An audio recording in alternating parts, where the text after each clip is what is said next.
Thank you, everybody, colleagues. Thank you for your patience. We are back in session. Welcome to the members of the public. And we got as far as the pledges of allegiance.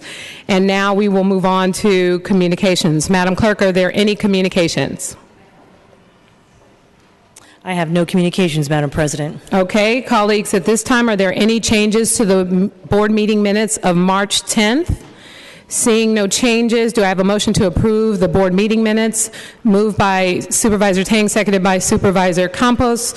Without objection, these meeting minutes will be approved after public comment. Madam Clerk, can you please read consent? Items 1 through 4 comprise the consent calendar. These items are considered routine. Unless a member objects, a matter may be severed and considered separately. Are there any members of the board that want to remove one of these items? Seeing none, Madam Clerk, can you please call the roll?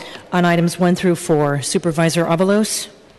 Avalos, aye. Supervisor Breed? Aye. Breed, aye. Supervisor Campos? Aye. Campos, aye. Supervisor Christensen? On items 1 through 4, Supervisor Christensen? Julie, just say aye. On items 1 through 4, Christensen, aye. Supervisor Cohen? Aye. Cohen, aye. Supervisor Farrell? Aye. Farrell, aye. Supervisor Kim? Kim, aye. Supervisor Marr? Aye. Marr, aye. Supervisor Tang? Aye. Tang, aye. Supervisor Wiener? Aye. Wiener, aye. Supervisor Yee? Yee, aye. There are 11 ayes. These items are approved unanimously. Madam Clerk, can you please call the next item? Item 5 is a resolution to approve the contract with Cypress Security to provide armed and unarmed security services in the approximate amount of $38.3 million for a 3-year term and a 3-year option. Supervisor Avalos. Thank you, Madam President. This item has appeared before us in the past. We actually continued this item 2 weeks ago to today so we can hear about the city attorney investigating whether there was any wrongdoing or potential wrongdoing in how this contract was assigned to Cypress. And I'd like to ask the city attorney if there's any results to that investigation. Also want to add, what if we were not to do anything today, if we were not to act at all today on this resolution approving a contract with Cypress, what would happen? Thank you, Supervisor Avalos. Through the chair, Deputy City Attorney Andrew Shen. As to the consequences of not approving the contract today, I'll leave that to MTA staff who are sitting behind me. But I can provide the Board of Supervisors with an update as to the City Attorney's examination of the allegations made a couple weeks ago. So our office was asked to investigate 2 discrete set of ethics allegations against an MTA employee who was involved in the negotiation process. And we found since the last meeting, we found that these allegations have no merit. The first claim was that the MTA employee involved in the negotiations was improperly involved due to his recent employment by Cypress. We examined this claim and did not find any evidence that he violated any conflict of interest laws by being involved in those negotiations. When he joined the MTA in 2012, the employee had no ongoing financial ties to Cypress. The second claim that we looked at was that the same MTA employee had received kickbacks from Cypress to influence the contract award. We also found this allegation to be without merit. The sources of the allegation did not provide any evidence to support their claim that the employee had received any payment from Cypress to influence the decision-making on the contract. Thank you. Just a follow-up question. Is a kickback, is that an official term, or that's just what it was language that was used by the opponent of Cypress?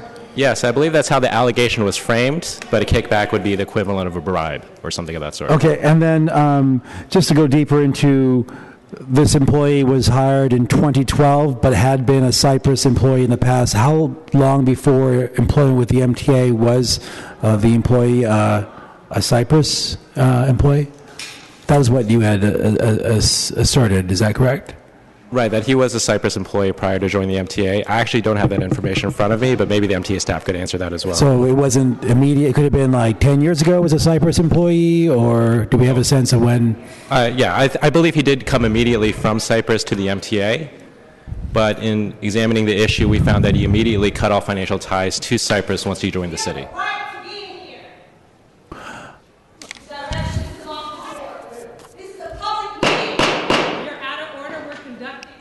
At a public meeting, if you want to speak, there will be public comment. Thank you. Can you please continue? So if he left Cyprus in September of 2012 and then joined the MTA in October of 2012, because he's got no financial interest with Cyprus, he is able to actually conduct the decisions around contracting with Cyprus. That actually doesn't really pass. I mean, maybe legally it doesn't quite get there, but doesn't really pass the smell test. Well, I'll leave some of the question for the MTA staff as well, but as to the legal standards, if someone leaves the private sector and immediately cuts all ties to their prior private sector employer before joining a public agency, that sort of activity is okay under conflict of interest laws. Okay. It's very interesting. Can I, the MTA staff, who will be speaking on behalf of the MTA?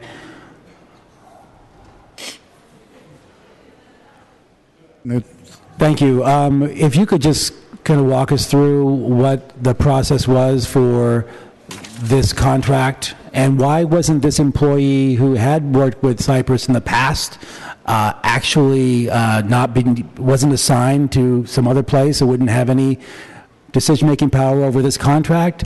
This contract is one that has had multiple disputes over the years, and I think it would make a lot of sense to actually put up a firewall at some point so there wouldn't be any added controversy to the approval of this contract. It seemed like that wasn't considered by the MTA. I know that the Armed Services contract was controversial last time it came before us as well.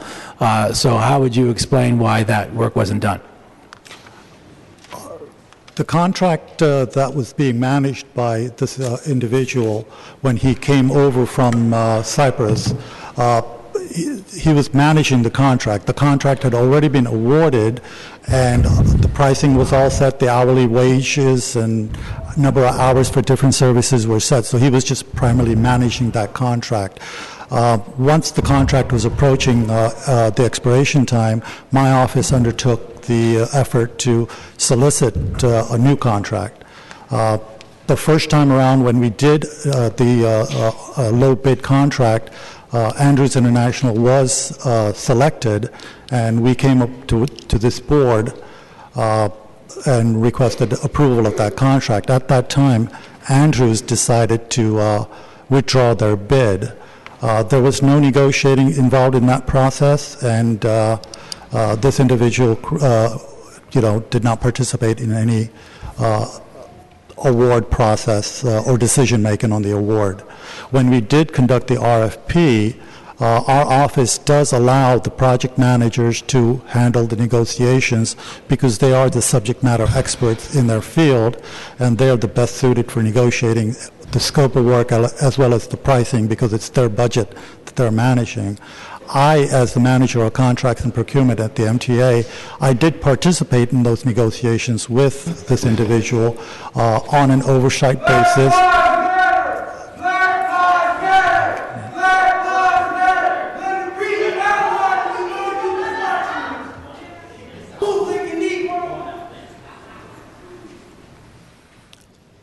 Can you please continue? So, as I was saying, I did participate in the negotiations. I advised him as to what was allowed during the negotiations, whether we could request price reductions, changes in the scope, hourly rates, as well as number of hours in different areas. And we did. I advised him of that.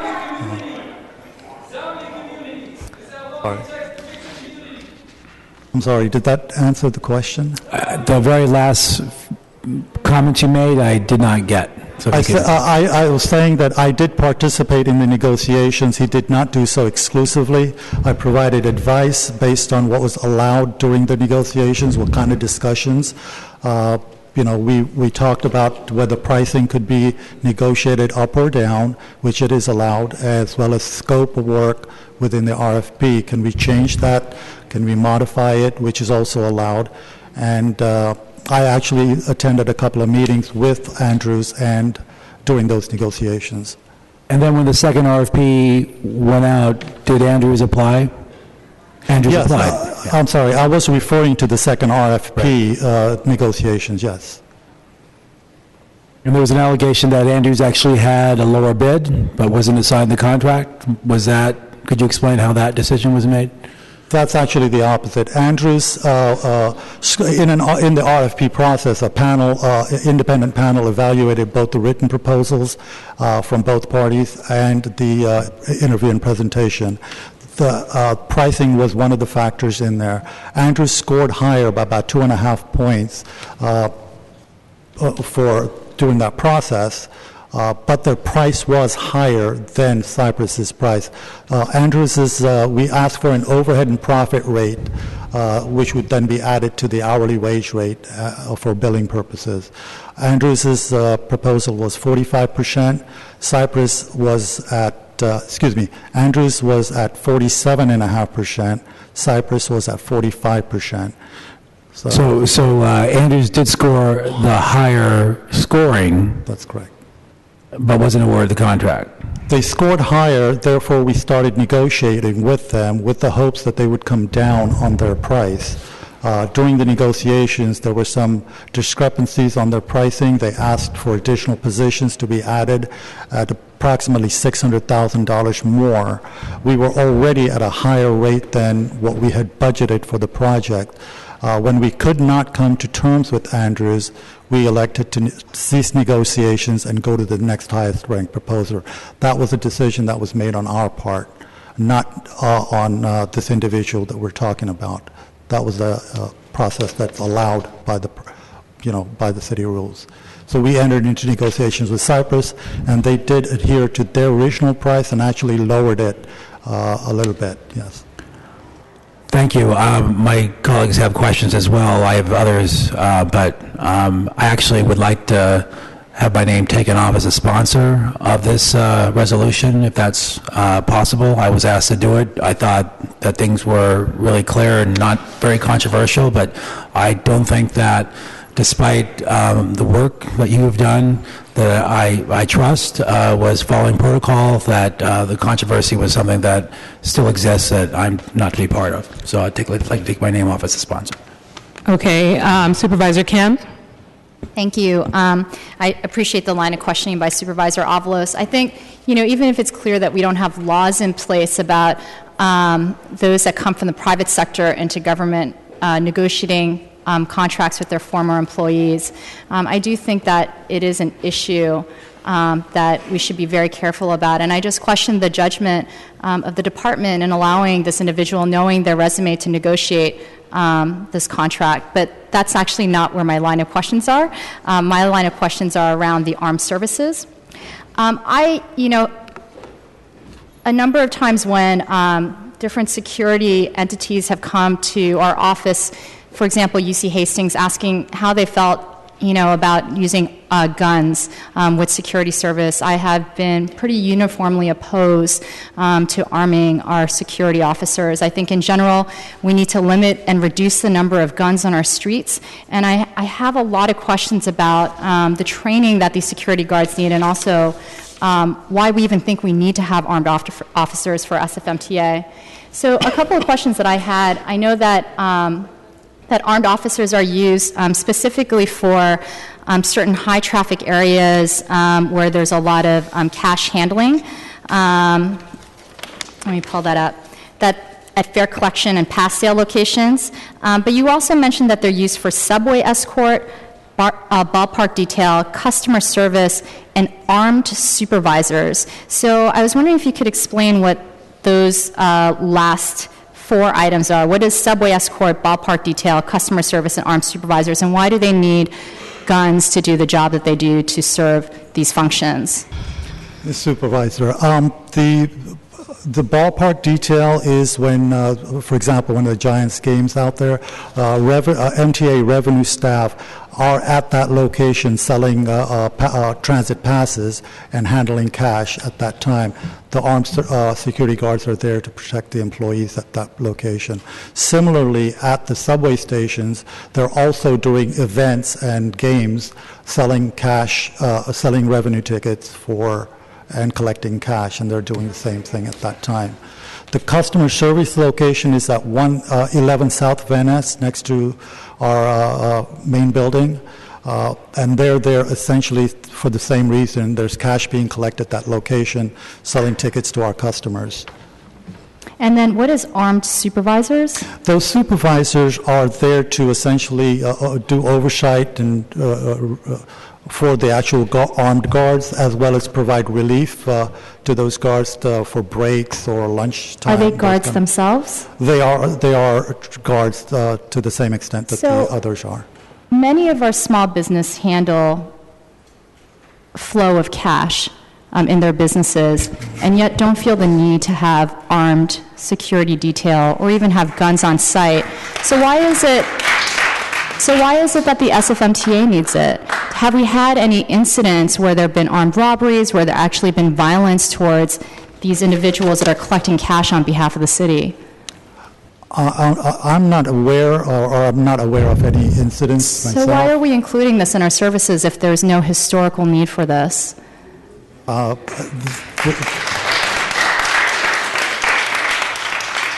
I'm afraid I can't really answer that. I mean, the prior contract had the same requirements. No, I understand that we've been doing it all along. I'm very troubled, actually, that we have armed guards for SFMTA. I'm also concerned, what kind of training do these companies give to their security guards around guns and gun usage? So, to my knowledge, they do. I think I wrote some numbers down. They're given about 16 hours of firearm training, as well as ongoing psychological training annually or semi-annually, and conflict resolution type of training. Do you know how much our police officers get? I do not know. Have you ever considered other types of kind of preventative measures, batons, other kind of not guns, to kind of serve as a deterrent for people to rob our fare collectors? The armed officers do carry batons as well as pepper spray with them, so... In the case that there was an armed robbery at one of these fare collection sales, if someone actually approached a fare collection officer with a gun, what would you tell that fare collection officer to do? Well, if there's a security guard there, If there's a security guard there? Yeah. What would the security guard and the fare collection officer do? I would assume that they would just, look at the armed security guard that's protecting them and ask for guidance. So there's an I assume you do some training on this, right, with your MTA staff members that collect cash. My guess is that, I'm assuming there's some type of training if there's an armed robbery of folks that are handling cash, right, with the security guards and the folks that are collecting cash. What do you generally tell them to do in those situations? Unfortunately, that's not my field, so, we don't have anybody here from the security enforcement group, so I asked that question only because what I would hope that the city would advise is that we give the cash to the armed robber so that we don't have guns shooting in these high traffic areas like Bay and Taylor, Hyde and Beach, Powell and Market. It would seem very dangerous to me if a security guard also took up its arms in the face of an armed robber. So even if this incident was to happen, I'm not sure the security guards would use their guns. Do you see where the line of my questioning is going? So either way, yes. Either we don't need it because it hasn't historically happened. We don't need SFMTA to have armed staff on site. Or even if we had them, I'm not sure we would ask the security guards to utilize them in these high traffic areas. Do you think that's correct? I agree with that. I mean, if somebody was to come to me, I would give them my wallet, I would too. We did some calculation, and I want to recognize the Controller's Office, but over the 6-year contract, if we converted all the armed hours to unarmed hours, we'd save close to $1 million. So I won't be able to support this contract today. I did ask the city attorney if I could sever these two items and support the unarmed services, which I can support moving forward. I understand to an extent why we have that need in SFMTA, but I can't support us having more guns on the streets than we necessarily have to. There isn't any historical evidence that supports that. And even if we did, I'm just not sure it would prevent the actual incident that, that you're worried about. And we would save close to $1 million over 6 years, which would go back into public transit and other needs that we certainly have.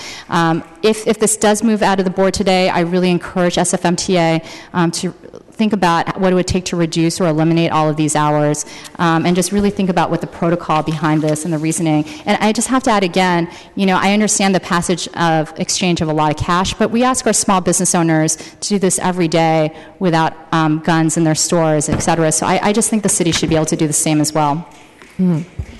Supervisor Campos? Thank you, Madam President. And I want to thank Supervisor Avalos and Supervisor Kim for their questions. And I have two sets of issues about this contract. And let me begin by first addressing the ethics question that has been raised. And I want to, just if I may, through the chair, ask the city attorney, there are in place regulations that govern how contracting happens. And one of the questions that I had as I was looking at this contract was whether or not the involvement of this individual, where you have a contract that is, the price of it is being negotiated on behalf of the city by someone who just previously worked for the company that is getting this contract. Are there any issues under Section 1090 of the Government Code, which has very broad limitations and has been interpreted? So, for instance, if I would imagine that there could be 1090 issues if this individual is receiving any kind of financial benefit, including a pension. So I'm wondering if the city attorney can address that. Sure. Supervisor Campos, through the chair. As I mentioned, when we examined that issue of any financial ties or ongoing ties to Cyprus, we didn't find any evidence that the person in question was receiving any additional retirement benefits, pension benefits, or any financial contributions of any sort. So that would eliminate any problems under either the Political Reform Act, which is the primary conflict of interest law in California, or Section 1090. Okay, thank you. Thank you. So I think that what we have here is a situation where, based on everything we know, it seems that the existing rules are not being violated, but the question is, does that still make sense in terms of moving forward with this contract? And I thought that what the Executive Director of the Ethics Commission said, I thought was very telling. And this is what he said. There's nothing currently in law that addresses this situation. And he specifically pointed out how the law right now protects against city employees leaving city government and then going to work for companies that would benefit from contracts from the city. But what he is saying is that nothing addresses the reverse situation, which is what we have here, where you have someone who used to work at a private company and then goes to work for the city and then is assigned to actually negotiate the contract between their immediate prior employer. And this is what Mr. Sincoy said, asked about whether or not it made sense to look at this, and he said, it would be worth looking at. I hesitate to say yes. In my tenure, we come across situations we've never seen before. How often does it happen? If it's a once-in-a-lifetime occurrence, legislation is not necessarily an answer. So this is a very unique situation. And the fact that there is no violation of existing law, to me, doesn't mean that it makes sense to proceed. I think that's a separate analysis. And I personally have a problem. I think the appearance, and I don't question the motives of the individual. I give people the benefit of the doubt. But I think it looks bad, especially when you had a competitive process that actually selected a different company. You did not follow that selection and instead proceeded to negotiate with another company that was not originally selected by you, and the negotiation is being led by someone who just recently worked for that company. This is taxpayers' money. I don't feel comfortable allowing something like that to happen. It might be legal, doesn't mean that it's the best ethics. The second point is this. I worry about what it is we're getting in this contract. Can you explain to me the difference between what the security services are versus what the police department is supposed to do for the MTA? What are the differences? I believe the differences are that this security contract is for SFMTA property and employees protection, whereas I'm sure this SFPD is more public related. I can only say what the contractor is doing for us. They're protecting our property, the city's property, as well as the city's employees. Do they go on the buses? They do not go on the buses, no. Okay. They do protect the buses in the sense that when they're in the yards overnight, they're watching over them for graffiti and those kind of vandalism type of issues. See, I might be open to understanding a little bit better what the need for this contract is, but I think that when you privatize a function like security, you have to be very careful, because we have heard issues that have been raised with police departments, right? And whatever you think about. Take our police department. Whatever issues you may have with our police department, at least you have an Office of Citizens Complaints that is supposed to investigate complaints. When you have a private entity, the level of accountability is not at the level that it should be. And so I'm not comfortable, not only because of the ethics issue that has been raised, but also because of the point that I think Supervisor Kim rightly noted. Do we really want to go down the path of spending $15 million, actually no, $38 million for this contract? And by the way, just something that's interesting is that, as was noted in the Budget and Legislative Analyst report, we're actually spending 3% more than was projected when this process began. And we're actually seeing, in terms of the service that's being provided, a 20% reduction in terms of the hours that the company is providing when it comes to a 19.8% for armed services and a 15.1% for unarmed services. So we're paying more for less. And again, the fact that the person who negotiated this agreement used to work for this company, I think we have to do better than this. So I will respectfully be voting against this. I appreciate the work that's been done, but I think that we have to be able to have more accountability here. Supervisor Cohen. Thank you very much. I have a quick question. I wanted to know more about the internal changes that have happened within the MTA to ensure that there is clear transparency when negotiating contracts so that we don't have the same kind of ethical violation. Supervisor, so going forward, my office will be involved in all of the negotiations along with the project managers. Again, like I said previously, the project managers do need to be involved because there's subject matter experts, but we'll make sure that we're in those meetings to do just kind of an oversight, make sure things are being addressed properly during those negotiations. We'll also look at the background, if any, and ask those individuals to provide their non-disclosure agreements and whether they have any relationships. Which department are you with? I'm with the MTA's Finance and Information Technologies Contracts and Procurement Group. So has there been a policy or anything, any protocol that's been written in place to ensure that once you have transitioned on and are at risk and the current executive director have transitioned on, that there's something codified to ensure that there is transparency and honesty in these contract negotiations? We will do so after, we go through this process here. We'll have something as a policy. So as of right now, no. That's correct. Is something being drafted? Yes. Yes, something's being drafted. Okay, out of this $38 million contract, can you tell me how much is going towards the unarmed security services? Yes. The unarmed security services is approximately 950,000 hours, and over the course of 6 years, it's about $31 million. and the armed is about 180,000 hours, and the cost is about $7 million over the course of 6 years. Madam, through the chair, to the city attorney, is there a way to break up this contract and be able to move forward the portion of where there's unarmed security services?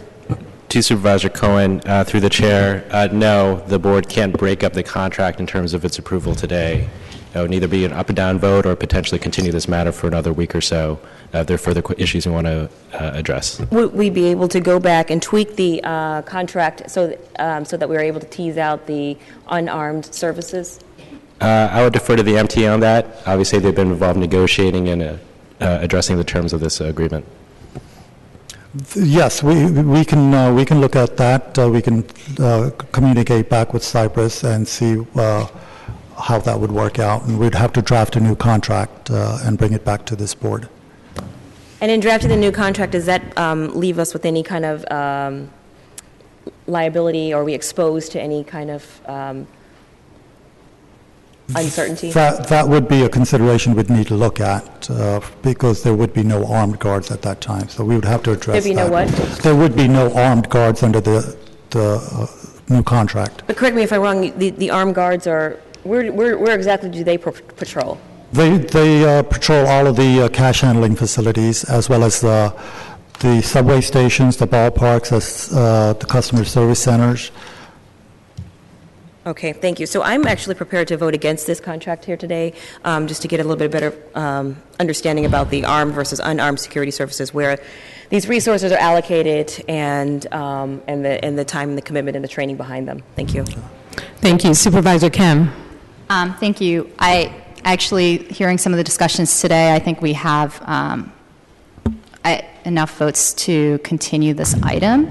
And what I would just like to express, I think there's a number of board members that are concerned about the armed portion of these services and would like to see a contract come before us without any guns being utilized by security guards with the SFMTA, and that would be the motion that I would make to continue this. And do you think 1 week is enough time to come back to us with a contract without armed services?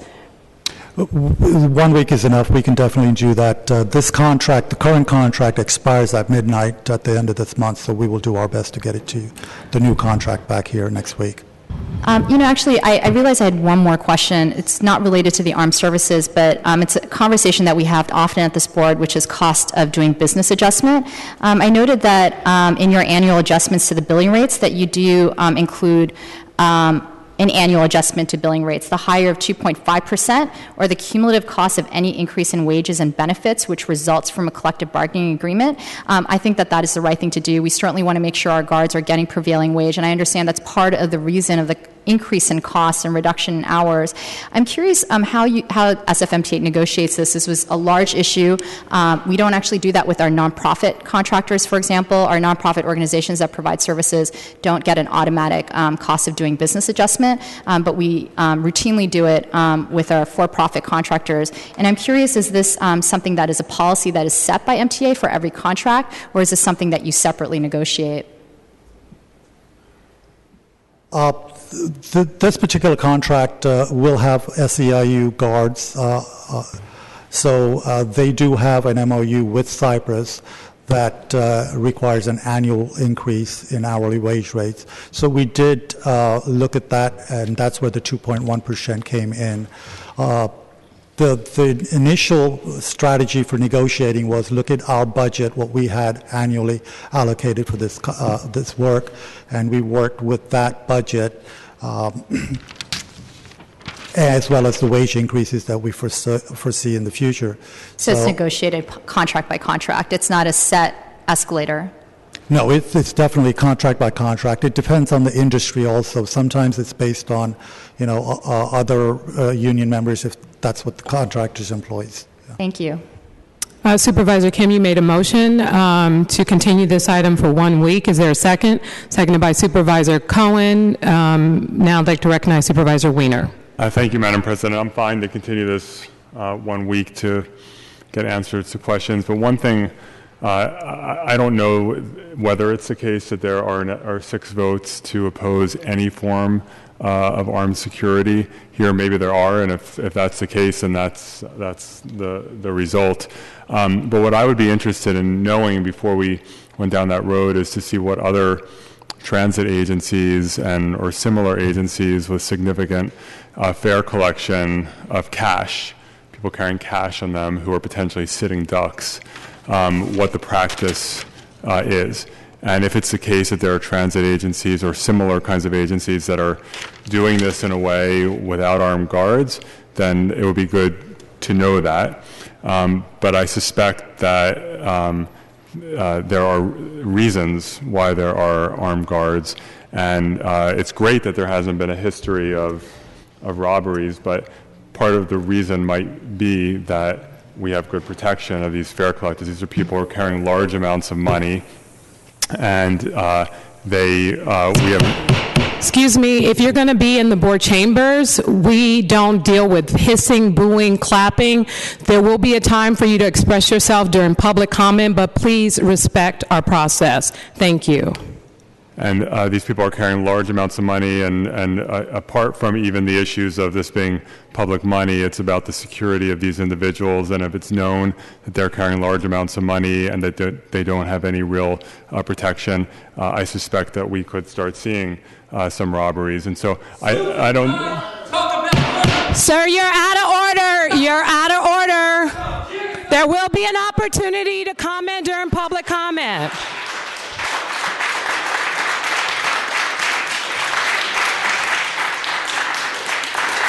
If you want an opportunity to be heard, there will be an opportunity during public comment. Otherwise, we won't continue to tolerate disruptions of our meeting. We are here to conduct business, and if you want someone to hear you and listen to you, then during public comment, that'll be your opportunity to express yourself by any way you want to express yourself. Right now, we have business to conduct. Supervisor Weiner. Thank you, Madam President.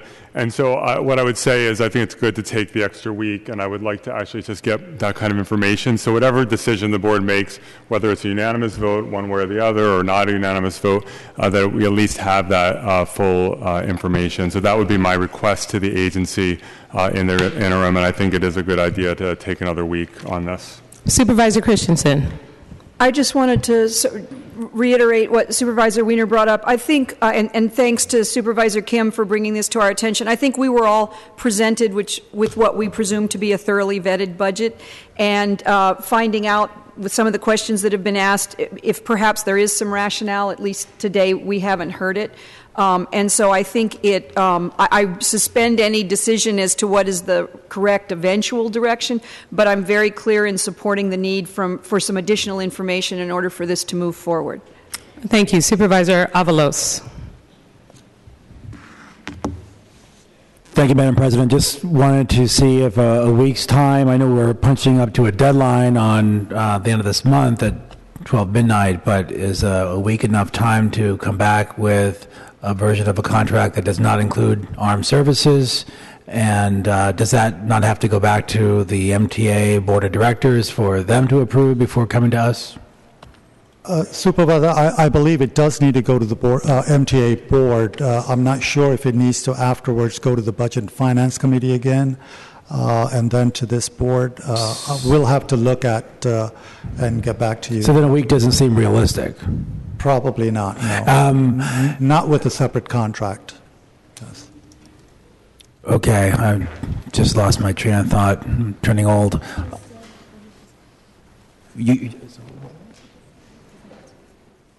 A week is enough time? A week is probably not enough if we have to come back with a new contract for only unarmed services. It will need to go to the MTA board. Okay, I just remembered I wanted to ask now. Yes. Back at age 51. Sorry. If we don't approve this contract, we bump against our deadline, we go past our deadline, what happens to security services with the MTA? You continue with the existing relationship until we bring back another contract. Is that correct? That is correct. I just need to know, we'll have to consult with the city attorney's office to realize what the dollar thresholds are, because I do believe we've exhausted the changeover ability without coming back to this board. So there may be other ways to either enter into a separate agreement for a smaller dollar amount without coming to any MTA board or this board. But it's based on the admin code and the threshold limits that we're allowed. But I'd have to consult with the city attorney's office. Well, it seems like there is some kind of unstated acceptance that that would be okay by continuing this item. Essentially, it's saying that the board is by making that decision, we're saying that we would probably go ahead with the existing contract. We're just not approving a contract extension or a larger not to exceed amount. And we get very many contracts that come before us that we approve retroactively or that are extended as well. So I'm willing to accept that. I don't think it's the best process, but at this point, if it can help us to eliminate armed services, I'm willing to accept it. Gotcha. Is that all, Supervisor Avalos? Supervisor Campos? Thank you. I have just a clarifying question, then I have a question for our budget analyst. Who is providing the services right now? Which company? It's Cypress Security, sir. So Cypress is providing that right now? That is correct. Okay, and you've extended that contract before? We have extended it through this board before, yes. Okay. So the question that I have, and this is why I appreciate the additional time, but I don't know that the additional time necessarily cures the problem that I have with the process. Because if you are taking armed services out of the contract, which I think makes a great deal of sense, then it's not clear to me that the competitive process that you followed necessarily gets you to the best result. You know, the reason why you go through a competitive process is because you want the taxpayers' money to go to the person who's going to give you the best deal. But you're talking about a different service if all you're talking about is unarmed services. So my question to our budget and legislative analysts, is there a way to know that if we're going to take the armed services piece of this contract, that in fact this is the company that would have given us the best deal? Madam President, members of the board, Supervisor Campos, I am not certain of that. I think your question is a valid one. Mr. Rose, I don't can you know. identify yourself, please? I'm sorry, budget analyst Harvey Rose. Supervisor Campos, I don't know if there were a competitive process for just unarmed guard services as to whether or not this would be the best deal for the city. And I think that's the problem that I have with this approach. I think, and so I will be supporting the continuance, but I certainly will continue to vote against this contract. I think that what we should do is we should send the MTA and ask them to go back to a drawing board and to have a contract and go through a competitive process that reflects the services that are consistent with the values that we have. And then based on that process, let the company that is going to give us the best deal win the bid. But I don't believe that we know for sure if we go down this path that in fact Cypress is that company. It may very well be. So I appreciate what folks are trying to do. I will support the continuance, but I will continue to vote against the contract. And I think that they need to go back and redo it and do it right. Supervisor Yee. Thank you, President Bree.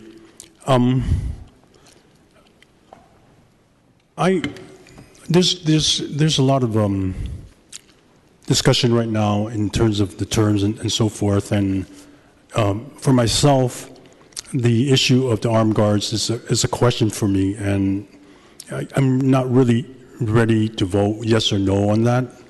If the rationale that I've heard, which is not much so far, is historically we've done this, I would probably not support it. But I'm willing to listen to any other rationale if you have any. So it seems to me that what I'd like to support is that notion of extending the current contract that you have for a few months and work out all the details that we need to work out and come up with a clean proposal that we all can get behind. That's what I would support. Thank you, Supervisor Yee. Supervisor Kim. Thank you. I just want to re-ask my question and the question that Supervisor Cohen asked, because I think that maybe it wasn't clearly understood. The question that I understood that Supervisor Cohen asked that I want to ask as well is a one-week continuance enough to come back to the board with an alternative contract without armed services? And what I heard before was yes from you. And then what I heard to Supervisor Avalos was no.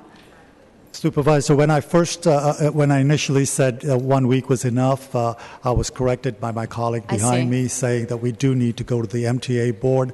Therefore, the answer is 1 week is probably not enough. Because we would have to go to the MTA board prior to that. So, but my understanding also from the line of questionings that Supervisor Campos asked is that it may not even be possible to amend this contract, that there might have to be another process that is initiated.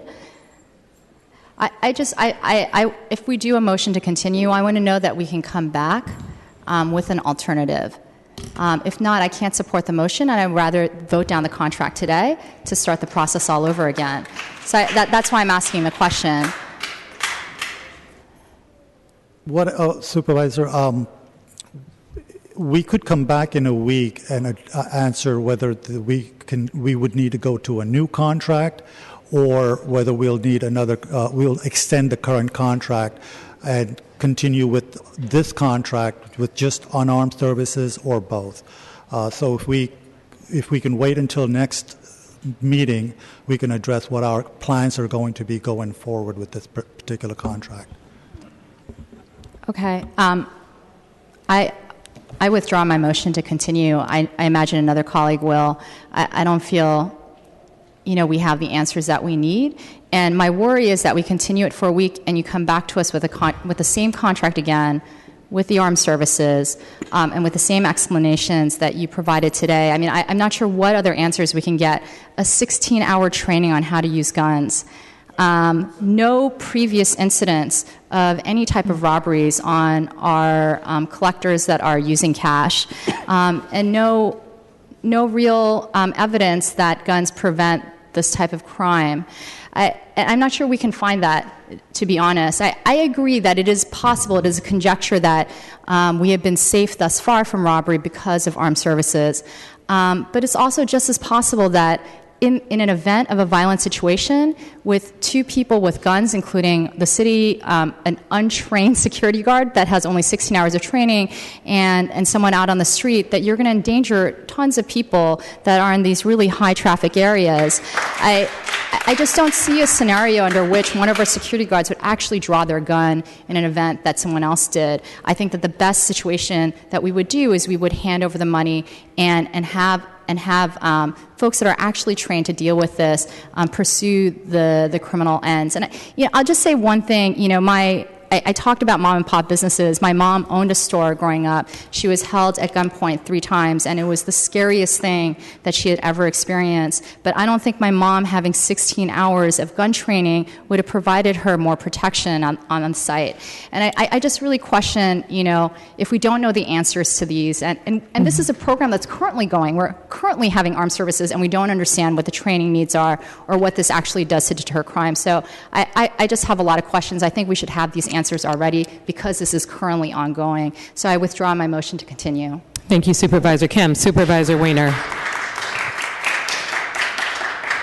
Thank you, Madam President. It seems to me that I don't see what the harm would be to continue this 1 week so that we can give the agency an opportunity to provide us with answers about the rationale, and as I had requested a few minutes ago, to see what other transit agencies and similar agencies where employees are handling large amounts of cash, how they approach it, and to have that information, and then the board can vote up or down. I agree it's probably going to be very challenging to formulate a new contract within 1 week, and it would surprise me if it didn't necessitate a broader process. But it seems like the threshold question is, are there enough votes on this board to either adopt or not adopt the current contract? And given the questions, it seems like another week would be useful. And so if that motion has been withdrawn, I don't know if the seconder has to agree to So without objection, Supervisor Kim has decided to remove her motion, so we will take that without objection. Okay, so then I move to continue the item 1 week. Okay, Supervisor Weiner has moved to continue the item 1 week. Is there a second? Seconded by Supervisor Farrell. Supervisor Christensen. Thank you, Madam President. So it seems to me we've gone into a deeper discussion. So we have an immediate question, which is the validity of the existing budget and the services that are proposed. So those have come in question. Sounds to me like we're opening an even broader question, which is what kind of services philosophically do we want as a board and as a city, which is a much bigger question. So I think all of us share some concern about immediate security needs. And so I guess my question is for the city attorney, perhaps, can we, by motion at this board today, approve an extension of the existing contract for 90 days and direct the MTA to report back to us on these issues? Is it possible to have our cake and eat it too? Supervisor Christensen, through the President, I don't believe you could make that motion today. I don't think that's before you. As far as I know, the MTA is not in a position to make that kind of proposal, certainly without the agreement of Cypress or any other provider. Madam President, so we have approved an extension of the existing contract in the past in order for these negotiations to continue. Is that correct? That is correct. But we did go through the MTA board and the Budget and Finance Committee and then approved it here. And so if we continue this item today until next week, the department can come back to us with more specific information about the current contract and about any potential amendments and about a schedule for altering the contract if that's the determination. But we're presuming at least a 60-day process in order to bring a new contract to this board, by which time the existing contract will have expired and people will have been laid off. The layoff depends on whether we can extend the contract through other means. Again, as I said earlier, we need to talk to the city attorneys to find out if there are any other contracting means to continue this current contract or enter into a new, smaller contract with this current vendor.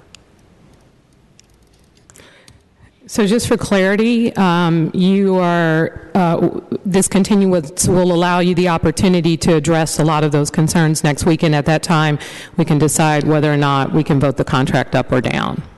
That is correct. Okay, thank you. Supervisor Campos.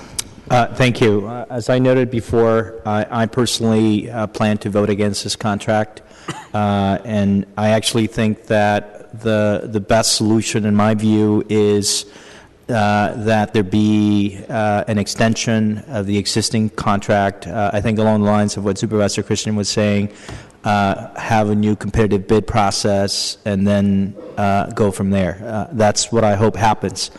I actually think that when something like this is presented to the board, it's important for boards to send a message that this is not how contracting should be done, and that's why I think it's important for us to vote against it. I'm prepared to vote against it today, but I will support a one-week continuance if that gives the MTA more time to figure out the various options that are here. But I think it's important for us to say we have to do better than what's been presented. Thank you. Supervisor Avalos. Thank you. I apologize for my part in bringing forward a resolution that I no longer support. I don't see what the difference is between waiting today or next week. I think it would be good, regardless of what the vote is around continuing, is that the MTA start the process of doing another RFP without armed services. Thank you. Thank you. Supervisor Christensen. Well, in light of these conversations, I think it's apparent to me that we don't have the information today to either understand the contract in detail or to understand the implications of voting it up or down. So I would make a motion that we continue this until next week until that information is available. Actually, Supervisor Christensen, Supervisor Weiner has made the motion and it was seconded by Supervisor Farrell. So thank you. Okay, seeing no other names on the roster, Madam Clerk, can you please call the roll? On the motion to continue to April 21st, Supervisor Avalos. No. Avalos, no. Supervisor Breed? Aye. Breed, aye. Supervisor Campos? Campos, aye. Supervisor Christensen? Aye. Christensen, aye. Supervisor Cohen? Cohen, no. Supervisor Farrell? Aye. Farrell, aye. Supervisor Kim? Kim, no. Supervisor Marr? Aye. Marr, aye. Supervisor Tang? Aye. Tang, aye. Supervisor Wiener? Aye. Wiener, aye. Supervisor Yee? Aye. Yee, aye. There are 8 ayes and 3 noes, with the noes being Supervisor Avalos, Cohen, and Kim. The motion to continue to next week's meeting passes. Madam Clerk, can you please call item number 6? Item 6, resolution to retroactively authorize the fire department to accept and expend. I'm sorry, Madam Clerk, I apologize. It is now 3:35, and Supervisor Marr, we're going to skip over our regular business in order to accommodate Supervisor Marr and his commendation. Thank you, President Breed.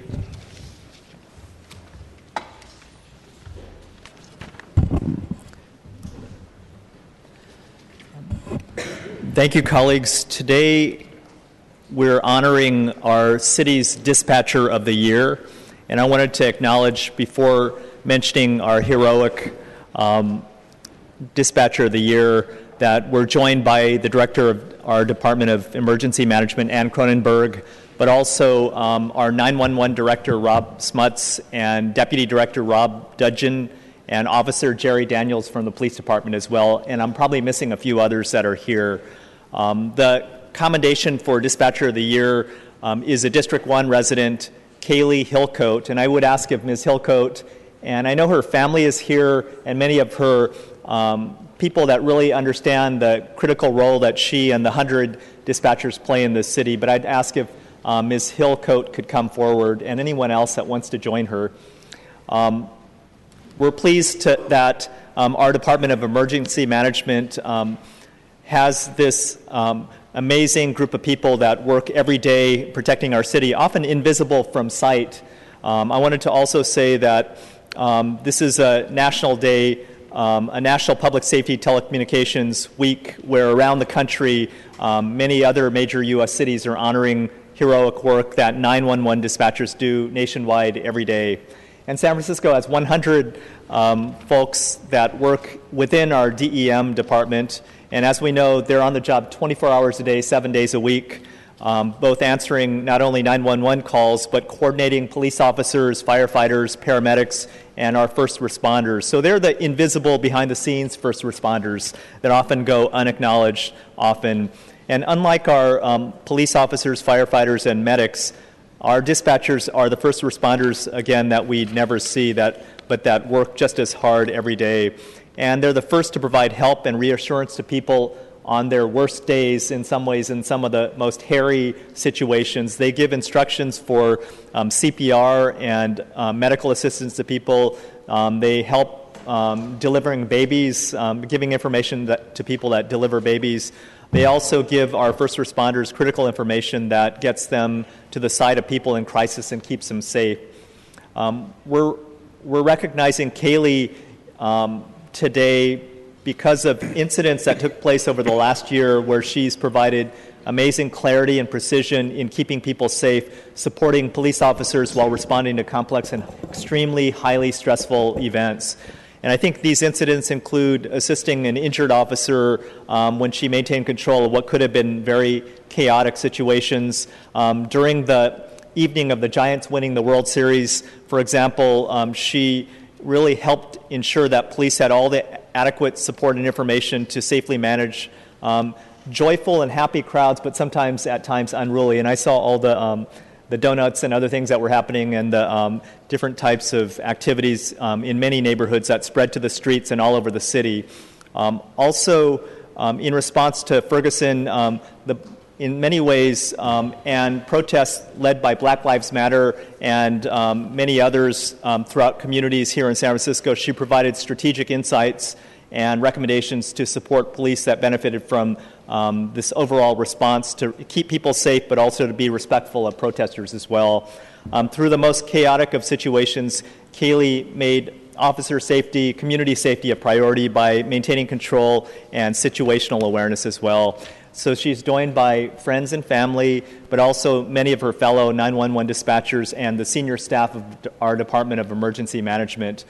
On a personal note, Kaylee volunteers with Animal Welfare and Control, and she spends time with dogs and other animals that are displaced due to emergencies. She's been an outstanding and model San Francisco public employee for 10 years, and we honor, again, Kaylee Hillcoat today, and as we put a human face on the many people that staff our San Francisco 911 office. Thank you to Kaylee and to everyone for keeping all of our communities safe and supported. Colleagues, please join me in honoring San Francisco's Dispatcher of the Year, Richmond District resident Kaylee Hillcoat.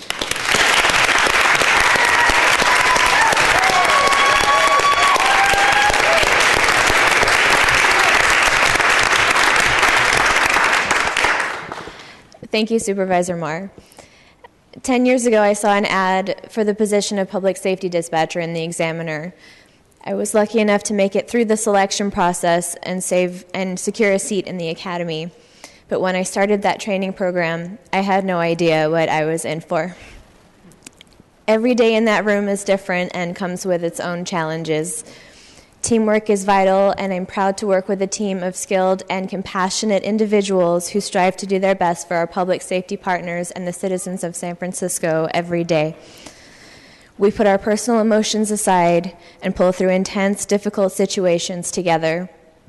The incidents mentioned by Supervisor Marr prior are no different.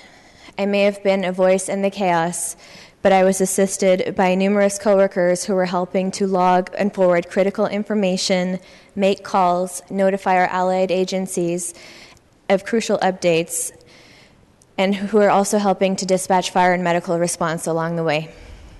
Dispatch is so often a thankless job. It means a lot to us to be recognized by the Board of Supervisors during Dispatcher Week.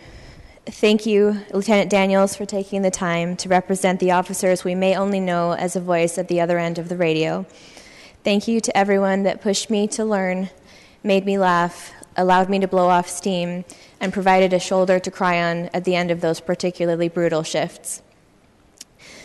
Thank you to my family, both my blood relatives in the UK and my chosen San Francisco family here today. I could not do it without you. Thank you.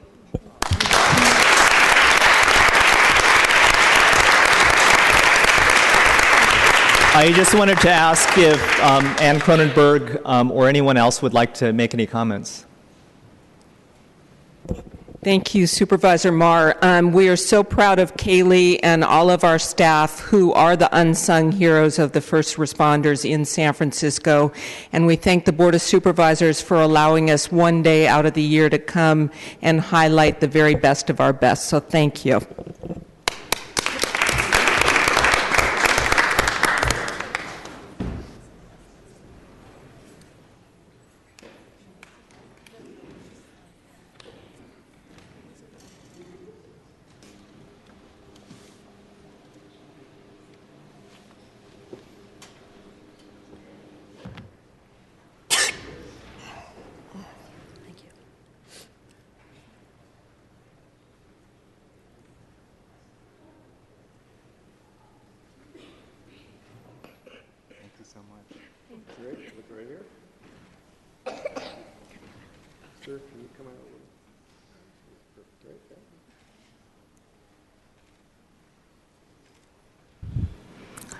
Thank you and congratulations.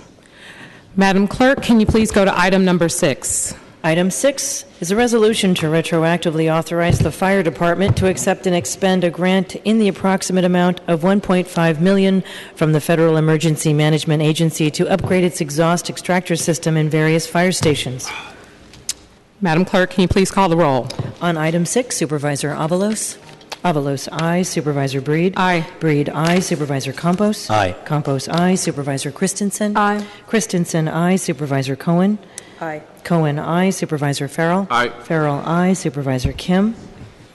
Aye. Kim, aye. Supervisor Marr. Aye. Marr, aye. Supervisor Tang. Aye. Tang, aye. Supervisor Wiener. Aye. Wiener, aye. Supervisor Yee. Aye. Yee, aye. There are 11 ayes. This resolution is adopted unanimously.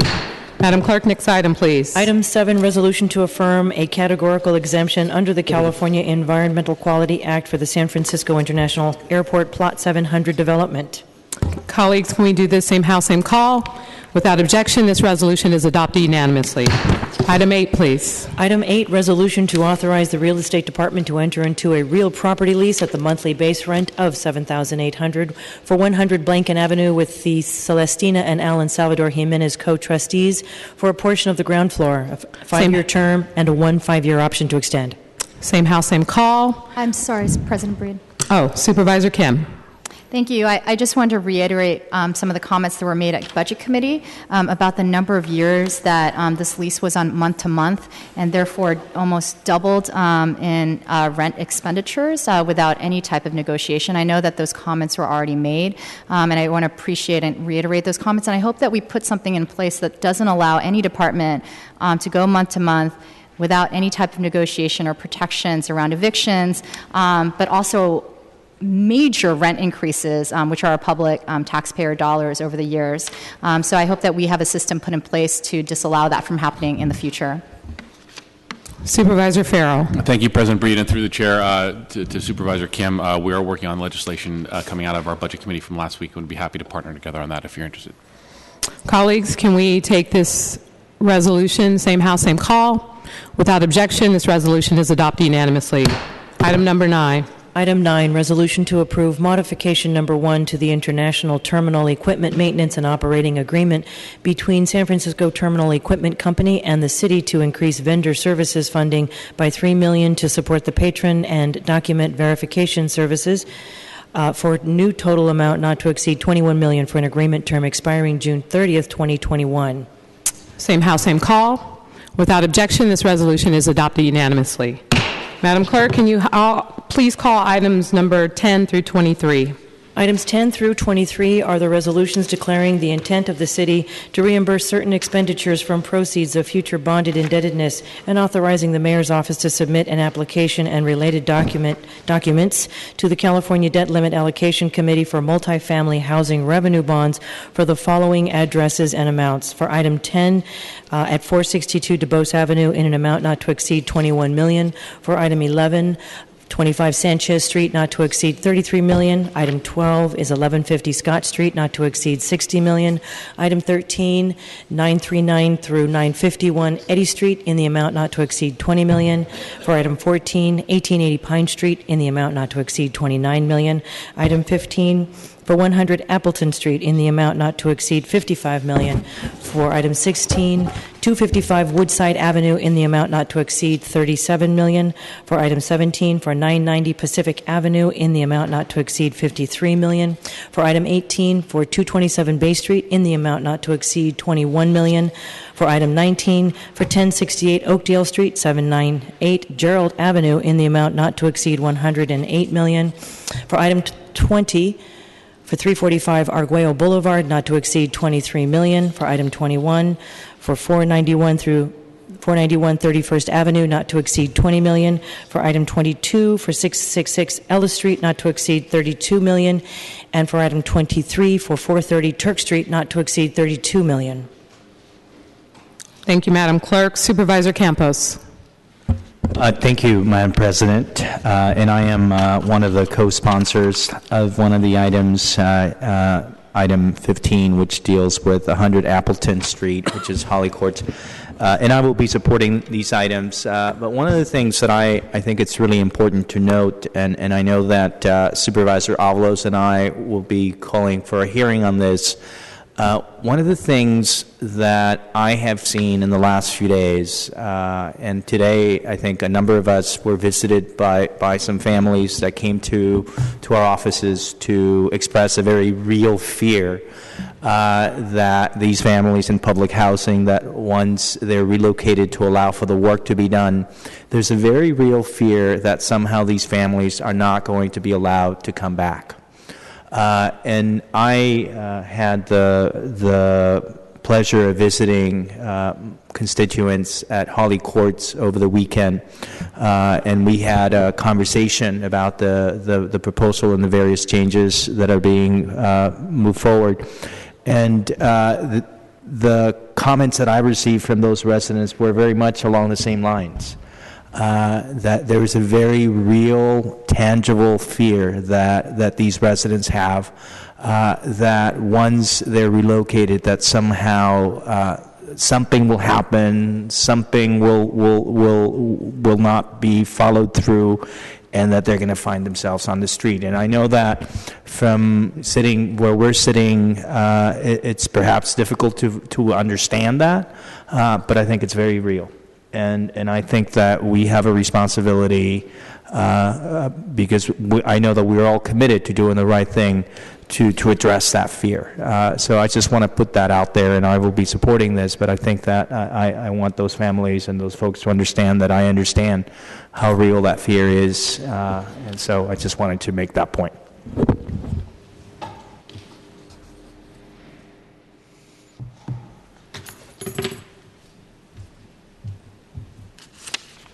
President Breed. Thank you, Supervisor Campos. Supervisor Cohen and I last week were at Alice Griffith with Speaker Pelosi talking about the rebuild of Alice Griffith. And what was so exciting about what's about to happen to public housing all over San Francisco is the fact that the mistakes of the past that had happened are things that we are doing everything we can to make sure that they don't happen in the future. I grew up in Plaza East, and when we were rebuilding Plaza East, my family, we were moved out, and it was really difficult getting back in. And one of the biggest problems was they had moved a lot of people outside of San Francisco, a lot of my friends, a lot of my family. And then when the time came to return, there were a number of excuses as to why they were no longer welcome to return to their units. And that's why when we pushed Alice Griffith through, we made sure that people were not necessarily moved outside of their community, but there was a one-to-one replacement, and they worked with the community over the years to prepare them for what's to come in terms of that change.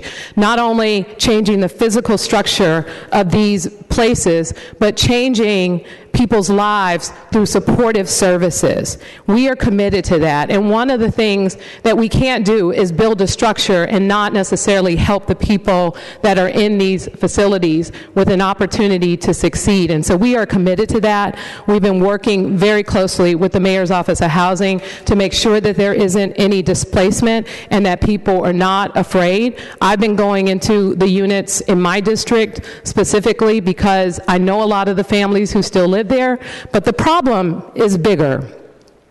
We get $10 million annually to repair 4,600 public housing units. So the sad reality is the conditions that I grew up in with the roaches and the cracked walls and the toilets not working and needing to use your neighbor's house for different things because the sinks wouldn't work, that stuff is still going on today.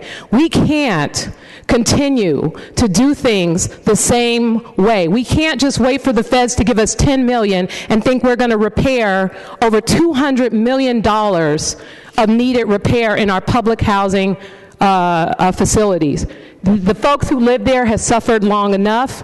We're trying a new approach, and there's a lot of fear out there, and I just want to make sure people understand that it's understandable because of what's been done in the past, and we have put safeguards in to make sure that people are not displaced, that we're working to rebuild, but rebuild with the existing communities and to make the communities better. And so we want to put that out there. Thank you, Supervisor Campos, for bringing the points up, and we're committed to doing this, and I'm really excited that this is finally moving forward.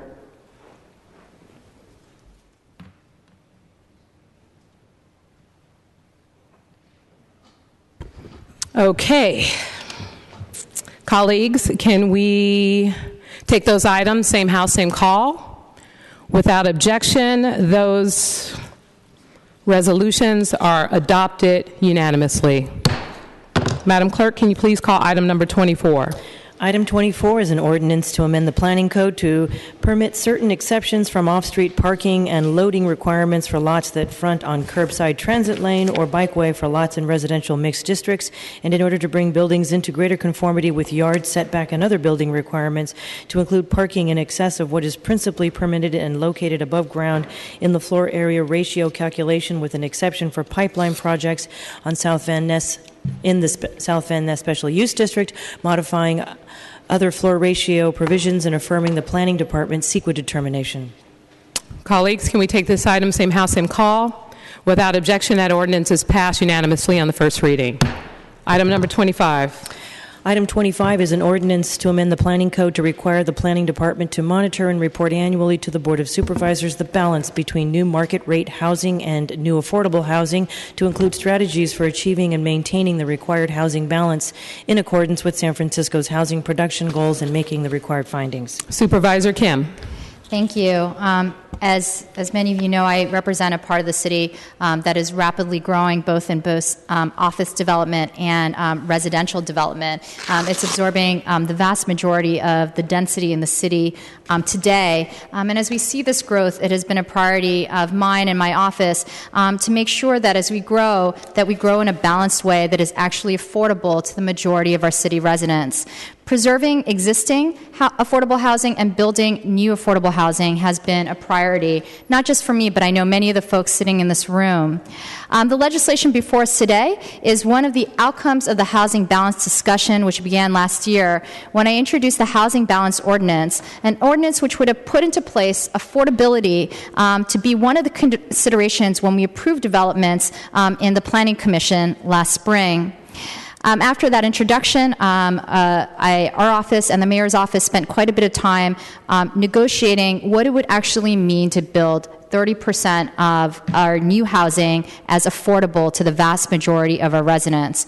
We all know here in this room that we not only need to build more housing, we need to create an accountability mechanism for elected officials like us and developers to ensure that we are building housing that our residents can afford, not just expensive luxury housing that 60% of our residents cannot afford to rent or live in. The mayor has set a goal that we must build 30,000 new units and that 1/3 must be affordable. We know currently that 60% of San Francisco residents actually qualify for affordable housing under the federal HUD guidelines. 60% of our residents qualify for affordable housing here in San Francisco. In the discussions last year, we agreed to commit to 1/3 of new housing proposed in development area plans to be affordable, a goal we have set, for example, with the new Central Soma plan that is in the planning process right now. We also agreed to pursue revenue measures to build more housing or protect existing housing, including the Affordable Housing Bond, of which discussions are underway for the November 2015 ballot. And we also introduced and passed unanimously, thanks to the Board of Supervisors, the interim controls to ensure that we are not losing manufacturing and art spaces to commercial office while we plan vulnerable parts of the South of Market. This executive directive was memorialized by the voters by the passage of Proposition K last November. This legislation is part of our commitment to the voters. The Housing Balance Count legislation ensures that we, the city, have the tools and the data to understand if we are reaching our goals or how far we are from reaching our goals. How much affordable housing are we building? How much luxury? How many rent-controlled units are we losing? And are we keeping in balance?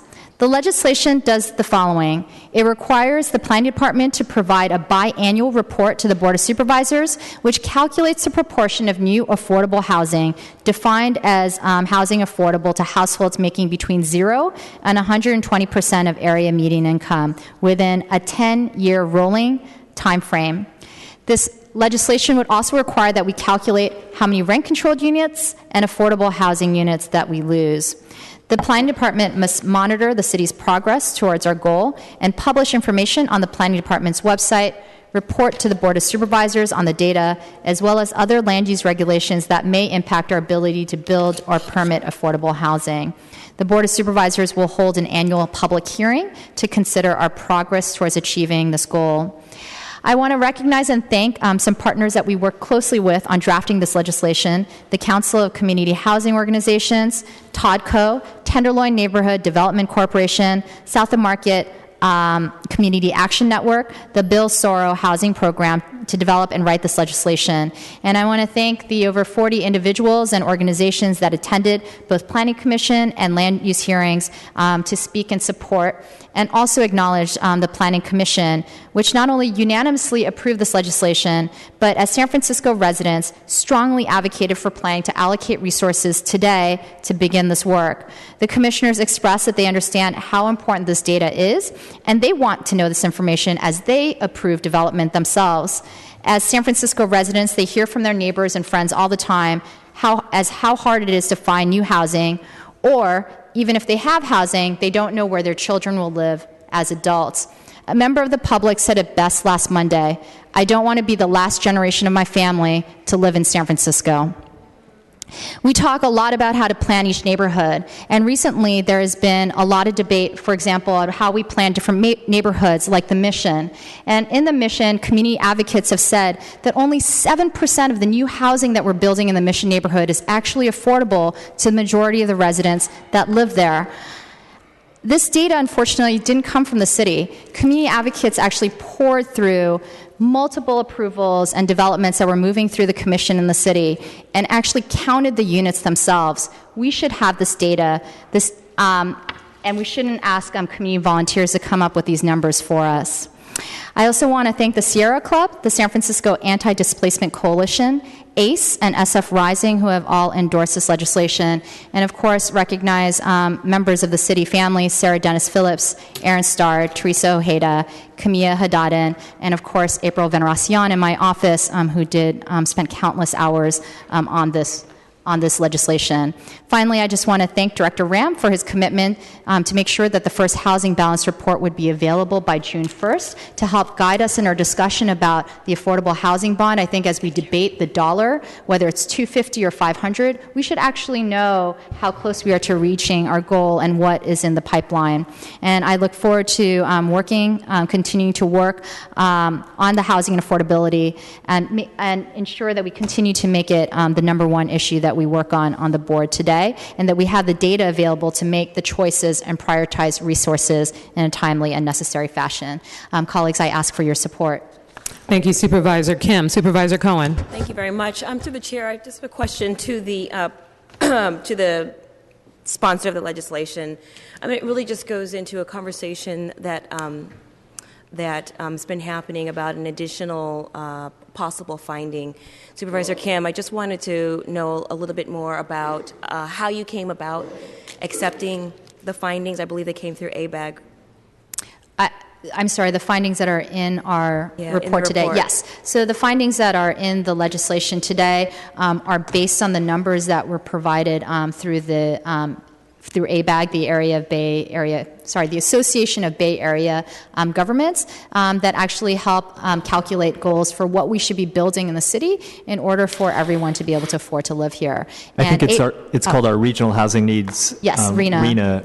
Our Regional Housing Needs Allocation. According to RENA, of course, 60% of our housing should be built affordable to our residents, but we know how expensive it is to build, and I think at minimum it's important to make sure that we have a floor of what we need to build to ensure that we're building affordability with our new construction. So I was wondering, maybe we can have a discussion here if there is an appetite on this body to continue to look at ways that we can be aggressively meeting our housing goals, eliminating some of the cumbersome challenges that impede a project from getting built, like the project approval process. There are oftentimes people and agencies and entities that use CEQA, as well as other complicated procedural requirements to delay approved projects. That's one of the things that I'm concerned about. I'm not looking to see projects continually delayed, and certainly sitting on the Land Use Committee, as do you. You see that there's sometimes there are people out there that play in this arena. I'm in an effort to delay a project from being approved, and was just wondering if there would be an appetite for folks to consider some additional language that I'm happy to read into the record as an amendment for the legislation that we're discussing today. So our office by the way, our office introduced this legislation many months ago. And went on the 90-day hold for the Planning Commission and, of course, went through the Land Use Committee. Today was the first time I heard about proposed amendments, I know, through the hack. We did read them this morning.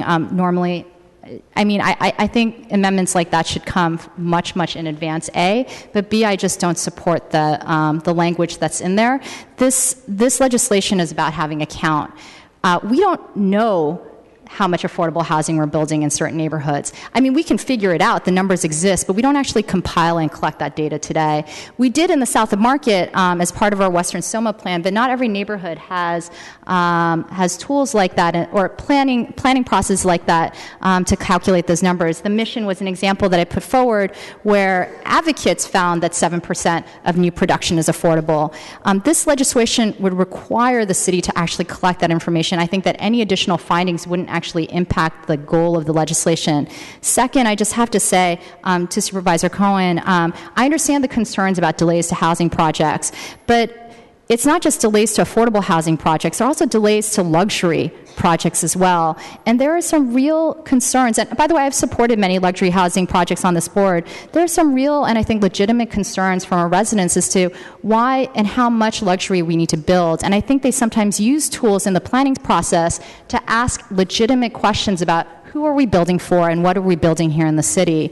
So while I generally would like our housing projects to go through, that I think red tape and bureaucracy is an issue, I think that there are times that additional consideration is also important to ensure that we're building the right units for our neighborhood. So that is why I can't support the findings that HAC has proposed. I know that they circulated amongst colleagues to get today, but I also, it doesn't actually change the final goal of the legislation, which is just to collect the data. I agree with you. I also want to make it clear I'm not looking to change the spirit of the legislation in any way at all, and I'm certainly not advocating for the more development of luxury housing.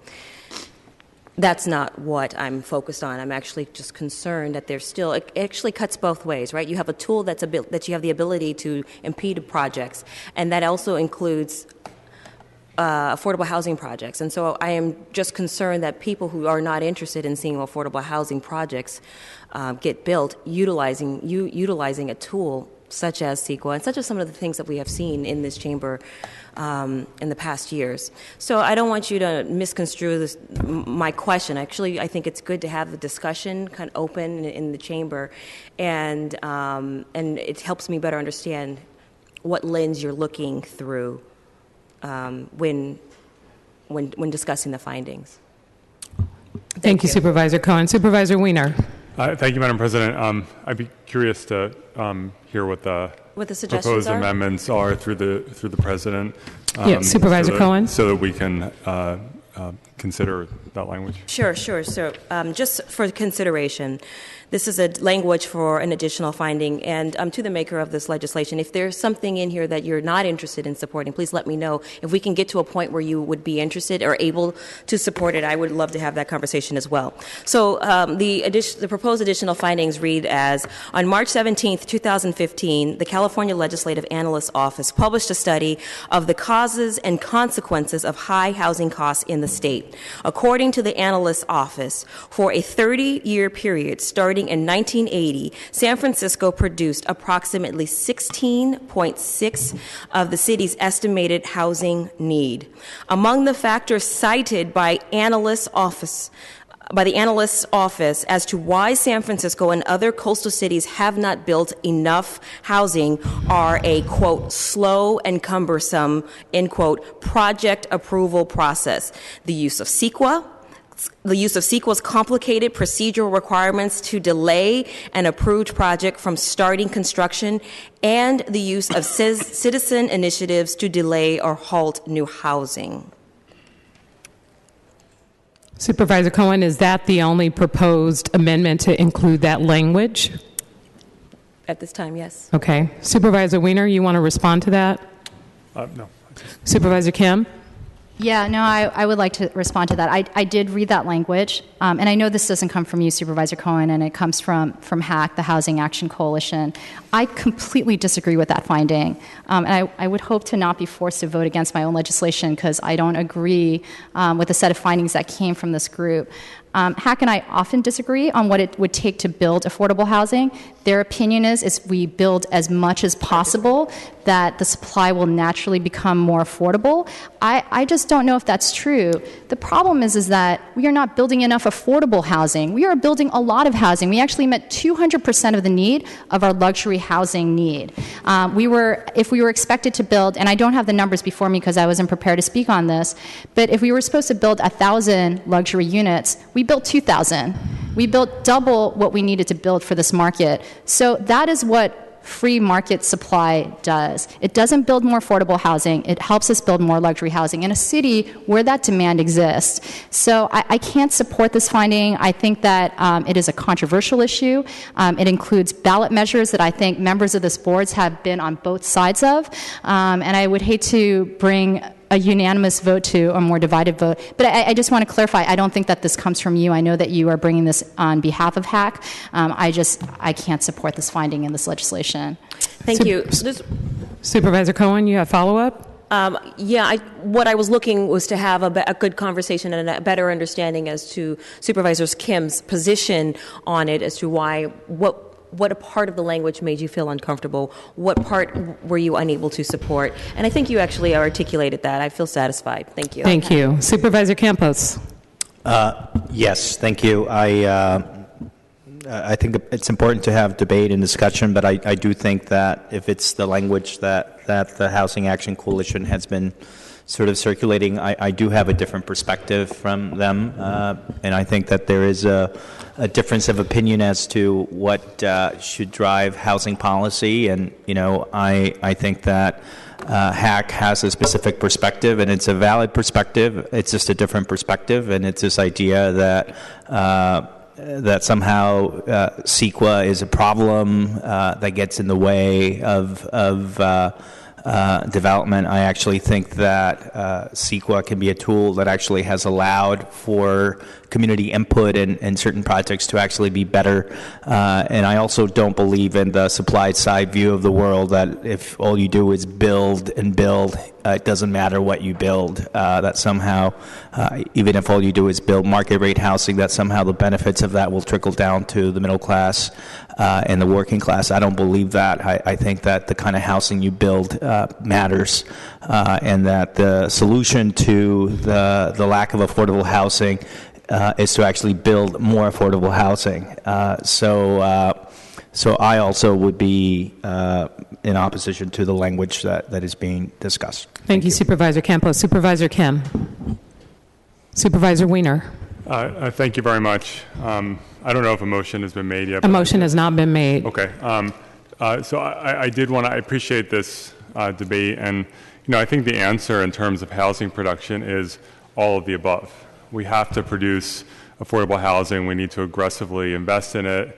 If I recall correctly, this board, or the previous iteration of this board, voted unanimously to put the Housing Trust Fund on the ballot. I'm confident that there will be strong and broad support for the affordable housing bond this November, and I think we all want to build more affordable housing, but I think that any contention that government investment in affordable housing can be the global solution and completely solve our housing problems, I don't think that is the case. If we had stronger support from the federal government and a real commitment to helping us with our already strong and soon to become stronger investment in affordable housing, that would be one thing. But that's not happening. And so affordable housing investment is critically important, and we have to do it, and we have to do more. But overall housing production matters. And the fact is that it is not possible to make an argument that the amount of housing production does not have an impact on housing prices, because we have never produced enough housing to keep up with our population growth.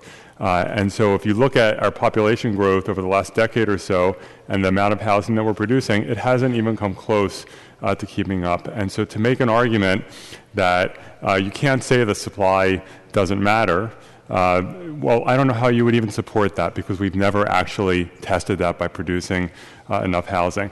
I also have to say, and I just have a respectful disagreement with Supervisor Campos, to when one argues that supply and demand actually is a factor that impacts housing prices, to then switch that over to, if you're advocating that supply and demand is a factor, that means you're advocating for supply side economics or trickle down economics or Reaganomics or whatever that is. That is, I believe, a very cynical argument.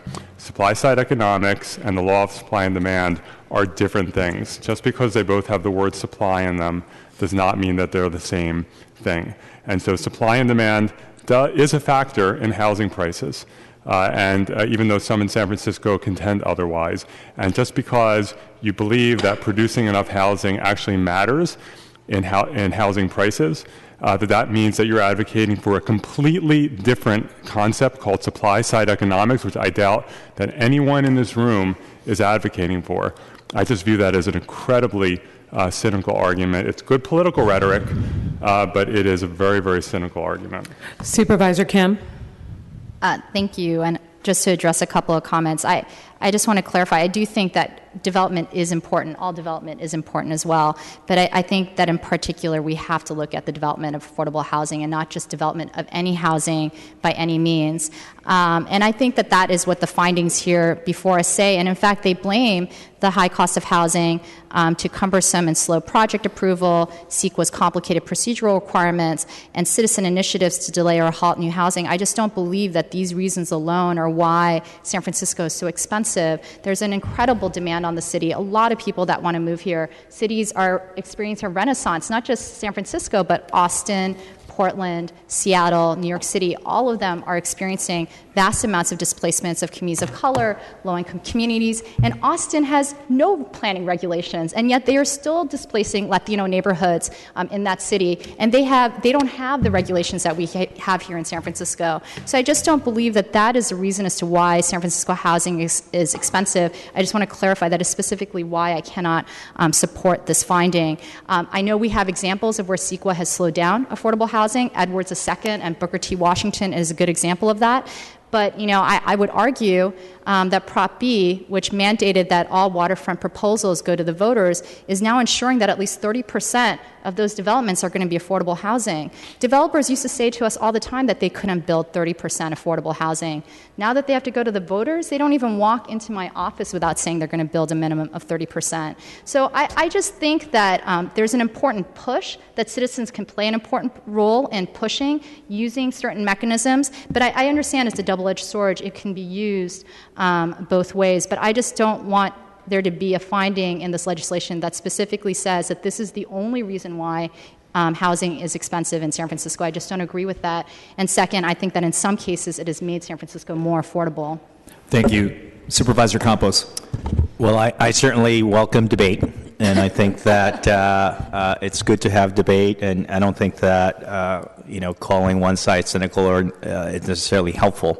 I do believe, though, that this notion that if you have an unregulated market where you just build market rate housing, that's going to be the answer to everything, that's a notion that I disagree with, but it's also a notion that is consistent with policies that have been put forward before. And I do believe it is supply-side economics. I mean, that's what Reaganomics was about, and so calling it what it is calling it what it is. And I think this debate is important. But the bottom line is this, that what's happening in San Francisco is that we have produced, but what we have produced is not affordable to most San Franciscans. And you take, as an example, what Supervisor Kim was saying about the Mission. 7% of the units that are in the pipeline right now in that neighborhood are affordable. 7%. And that's after looking at the numbers that show that, and the Mission Economic Development Agency noted this, that in the last few years you have 8,000 Latino families that have been pushed out of that neighborhood. And so for those families, what you build does matter. It is relevant. It is significant. Because housing is not like any other commodity. and housing in San Francisco especially does not happen in a vacuum. The fact is that we don't have unlimited supply of land. And for every market rate development that you build, that's land that could have been used for affordable housing that is not being used for affordable housing. So I understand that there's a different perspective, and I think that we can have disagreement without being disagreeable.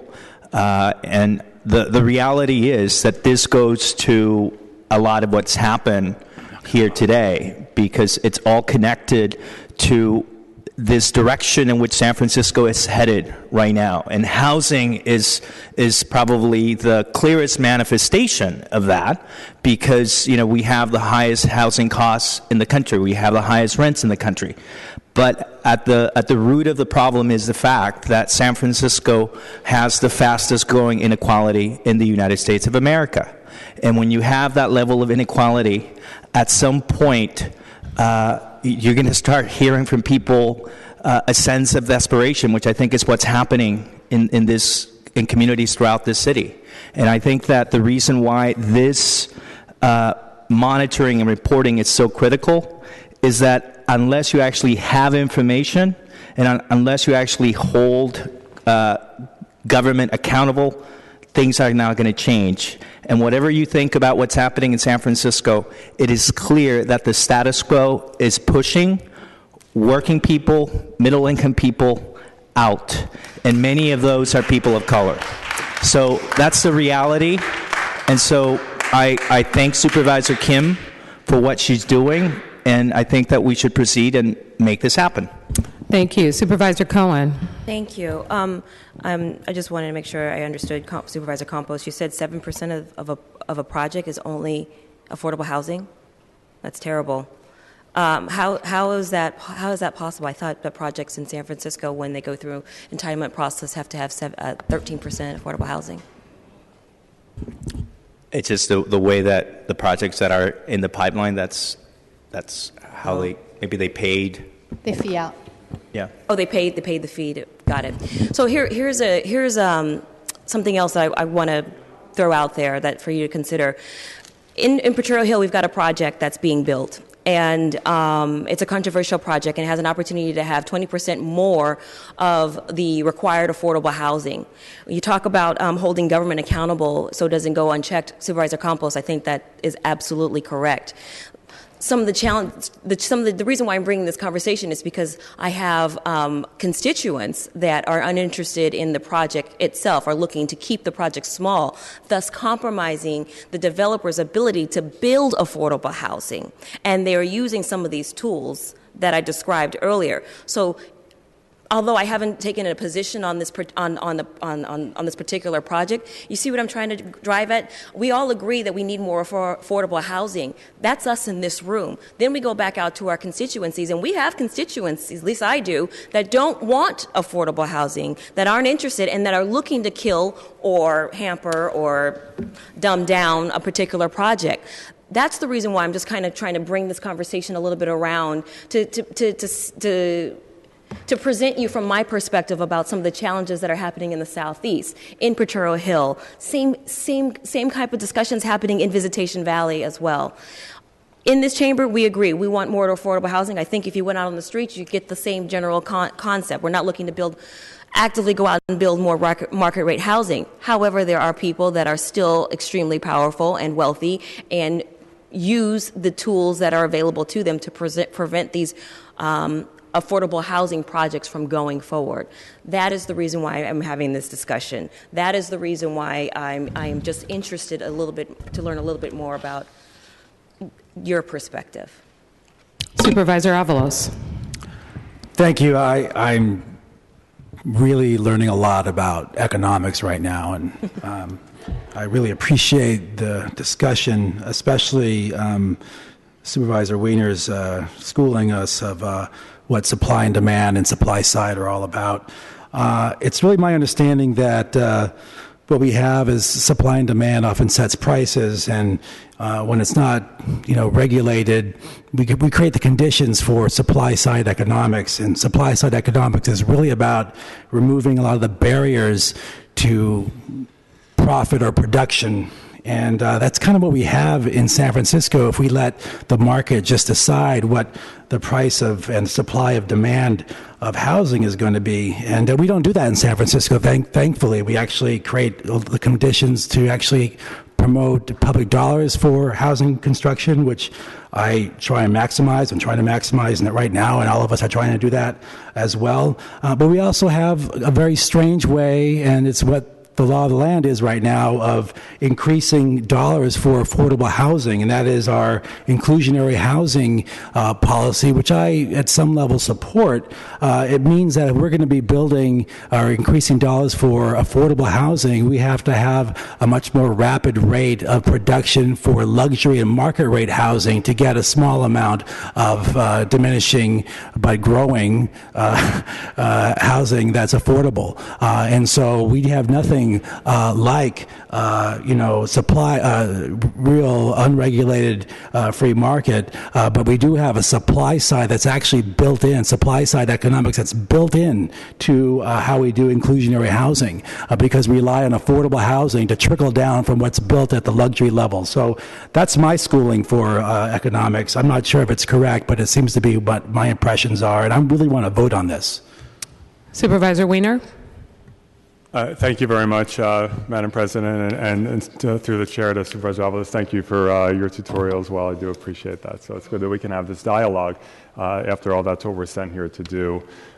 So first of all, I just want to, I think there was a reference by Supervisor Campos to advocacy for unregulated housing.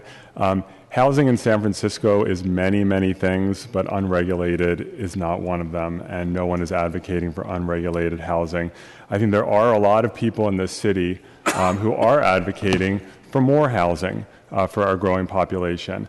And if we look at what is causing housing to be so unbelievably and unsustainably expensive in this city, one significant factor is that we have not created enough housing. We need more housing, and that is why we are in the situation we're in today, because for many, many years we significantly suppressed adding new housing in the city of all different varieties, including affordable and non-subsidized and everywhere in between. And so now that we have a growing population, we are paying the piper, and we need to fix that, and it can't be done overnight, but we have to produce more housing. Seeing no other names on the roster, colleagues, can we take this item, same house, same call? Without objection, this ordinance is passed unanimously on the first reading. Madam Clerk, can you please call item number 26? Item 26 is an ordinance to amend the building code to clarify that the Department of Building Inspection may use multiple data sources to determine annual adjustments to the construction cost schedule for permit issuance fees and to affirm the Planning Department's CEQA determination. Same house, same call. Without objection, this ordinance is passed unanimously on the first reading. Next item, please. Item 27, ordinance to amend the health code to prohibit the performance of wild or exotic animals for public entertainment or amusement. Supervisor Tang. Thank you very much. I know that today we are celebrating Equal Pay Day, and this legislation seeks to address inequalities for a population that we really cannot speak for themselves. So I'd like to thank my co-sponsors, Supervisor Wiener and Yee, of course, Ashley from my office. And there have been many advocates who have worked with us on this issue, but most notably, I did want to thank Dr. Allison Stanley from the California chapter of League of Humane Voters, really bringing this to our attention. San Francisco, we're actually not first in doing this. We're one of maybe a dozen across California that have decided to institute a similar type of ban and regulation. And also today during introduction, we will have a companion piece that addresses Senate Bill 716, prohibiting abusive behavior towards elephants. So again, as we are trying to talk about equality and justice, again, there's a population that cannot speak for themselves. And so we certainly hope that not only San Francisco, but throughout California and the rest of the world, that they will take notice and take similar action on this. So thank you, colleagues, for your hopeful support on this. Thank you, Supervisor Tang. Supervisor Wiener. Thank you very much, Madam President. I want to thank Supervisor Tang for her leadership on this issue and her office for the work that it's done to move this legislation forward. This is really an issue of the humane or inhumane treatment of animals. And San Francisco, this is the city of St. Francis, and among many other things, we are a city that stands for the humane treatment of animals. And when you look at how these animals are treated as they are trained and transported for entertainment purposes, it really is not an exaggeration to say that these animals are being tortured. Whether it's the bullhook that is used to train and control elephants, literally stabbing them and causing them pain so that they obey the commands in their training, or whether it is animals literally being tied down to the ground with rope, or animals being transported in tiny containers for long periods of time so they can barely move around. It is incredibly inhumane, and it really has no place in San Francisco. So this is very good legislation. I know we've gotten some pushback on it, and I respect the views of those who don't support the legislation, and we certainly are not implying that anyone who is working with animals is abusing them, but we know that it's happening, and it's happening with far too much regularity. So this is important legislation, and I'm glad that we can move it forward. Thank you. Colleagues, can we take this item, same house, same call? Without objection, this ordinance is passed unanimously on the first reading. Madam Clerk, can you please go to roll call for introductions? Supervisor Avalos, you're first up to introduce new business. Thank you, Madam Clerk. Colleagues, I have a few items for introduction. First, a couple of hearing requests. Last year, I visited the Department of Public Health, the San Francisco General Hospital, their emergency department, and other departments adjacent to their emergency department, and saw what the staffing levels were like at SFGH. And it was pretty remarkable to see the amount of tension, not just because it was the trauma center, but just because there was a lot of overlap in nursing positions, and that there weren't enough actual nurses to handle the workload that was happening there.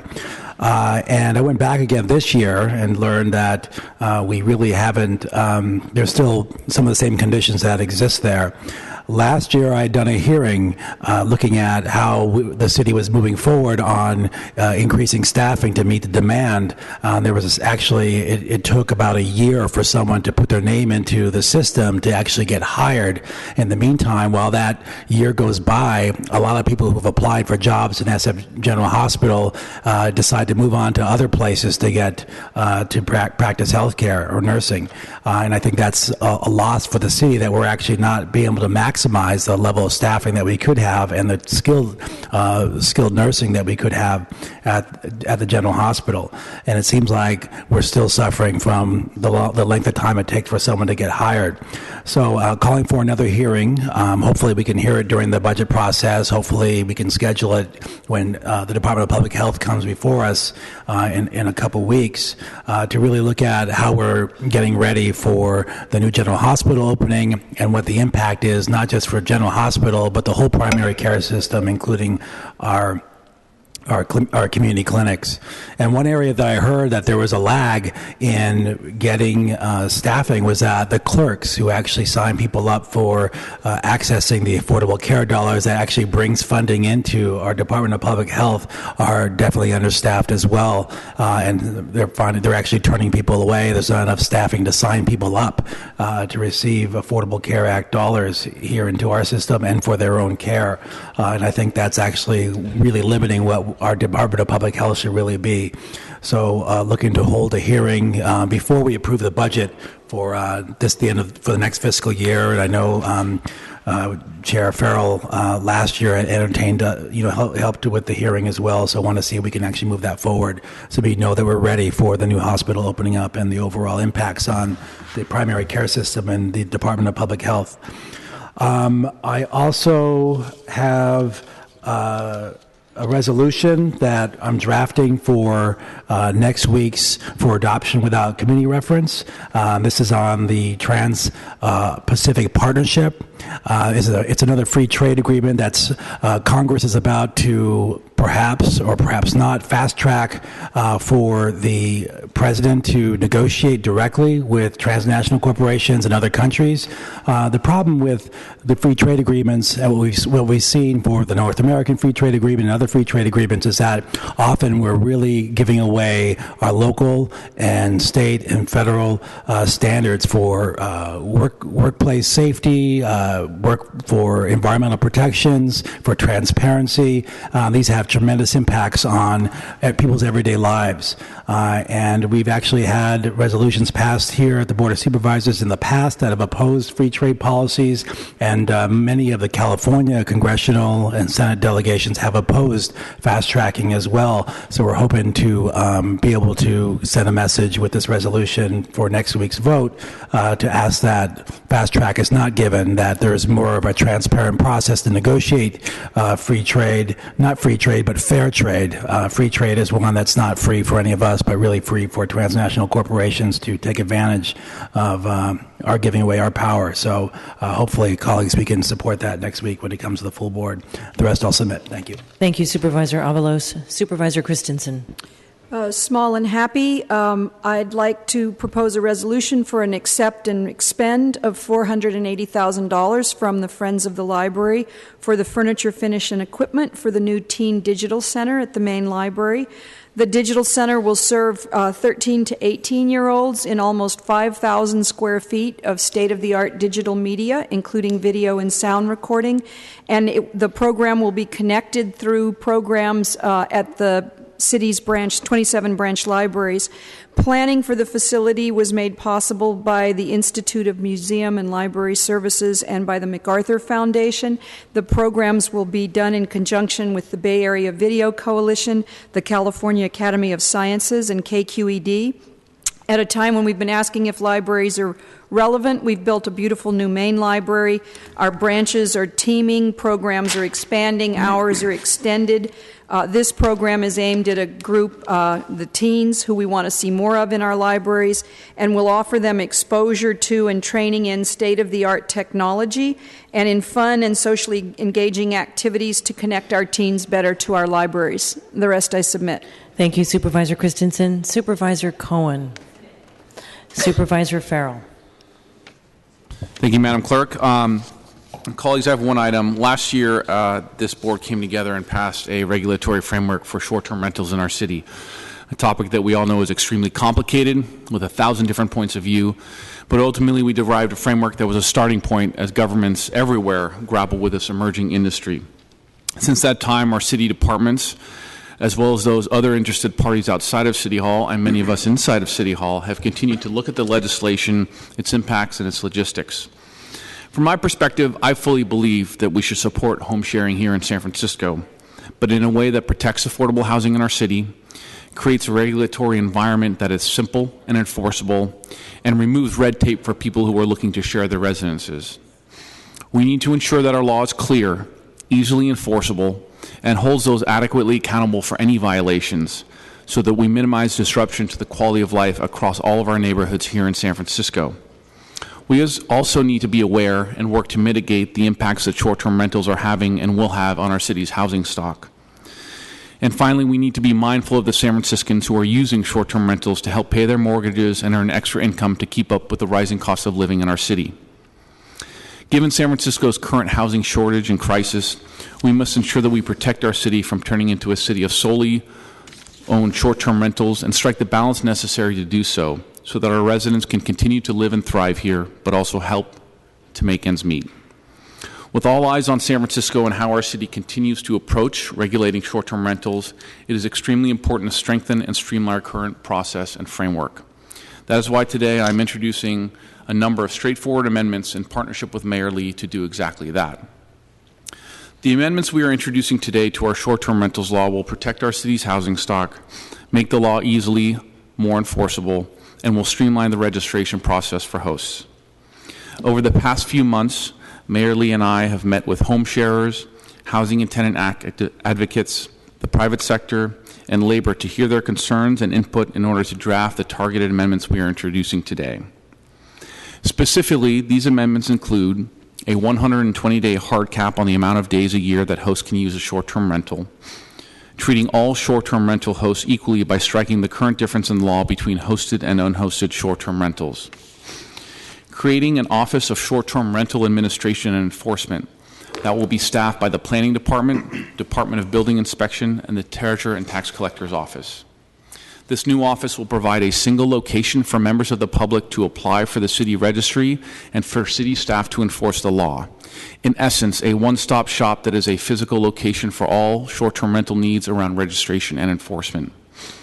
And in addition to the city's current private right of action that will allow property owners and adjacent neighbors within 100 feet of the short-term rentals to seek penalties for hosts thought to be violating any portion of the short-term rentals law once the city planning, DBI, and city attorney's office has gone through their own processes. Our goal with these amendments are to protect our city's housing stock, streamline this registration process that has become incredibly onerous, and clarify elements of the law to ensure it is fully enforceable. I believe the amendments today accomplish those goals and strike the right balance needed for short-term rentals to exist here in San Francisco while also protecting the quality of life in our neighborhoods. I look forward to the discussion ahead, which I know will come, and look forward to making sure that as a city we get this law right.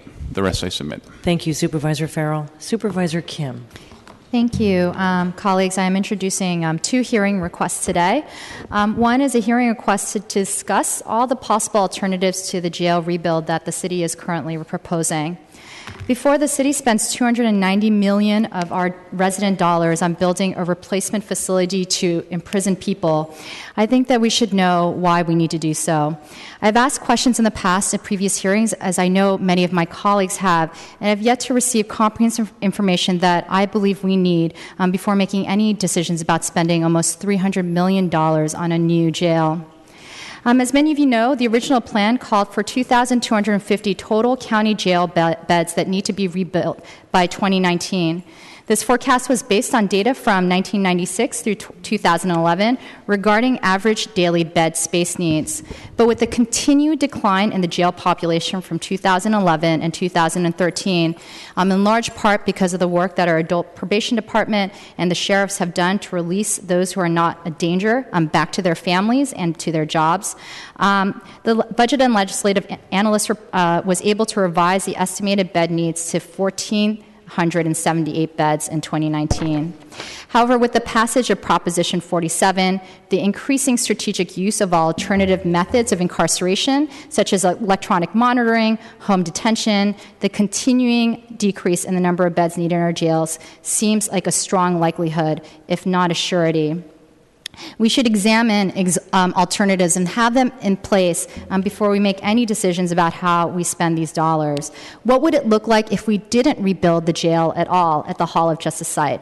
Who makes up our prison population? How much of our prison population are homeless, are mentally ill, are just poor? And what are the best ways to address these issues? And is jail the way to do it? I often talk about with my friends how sad it is that it takes one to go to jail before you can get access to health care, to a bed, to a GED, to drug counseling, and other support services that you should have gotten way before you got to that institution. And Wendy Still, who is our former chief adult probation officer for the city with over 40 years of experience working in California's prison system, who just retired a couple of weeks ago and is a former prison ward, said, "Why, when San Francisco is doing such a good job creating alternatives to incarceration, are we investing money in beds in jails? Wouldn't it be better to invest in some alternatives to incarceration?" In light of the federal and state mandates to reduce the number of prisoners behind bars, it's our duty to be smarter about crime and to take a long and hard look at what we're doing here in the city. I had the opportunity recently to visit our jail at 850 Bryant a couple of weeks ago at an invitation from DPW, and what I saw was one of the saddest things that I have seen in a long time. And it was an emotional experience for me for many reasons. And while I was sad, I was really just angry. I was angry that I was part of a system that invests dollars to address poverty, homelessness, and mental health issues through a jail system. And I just think that we in the city can do better.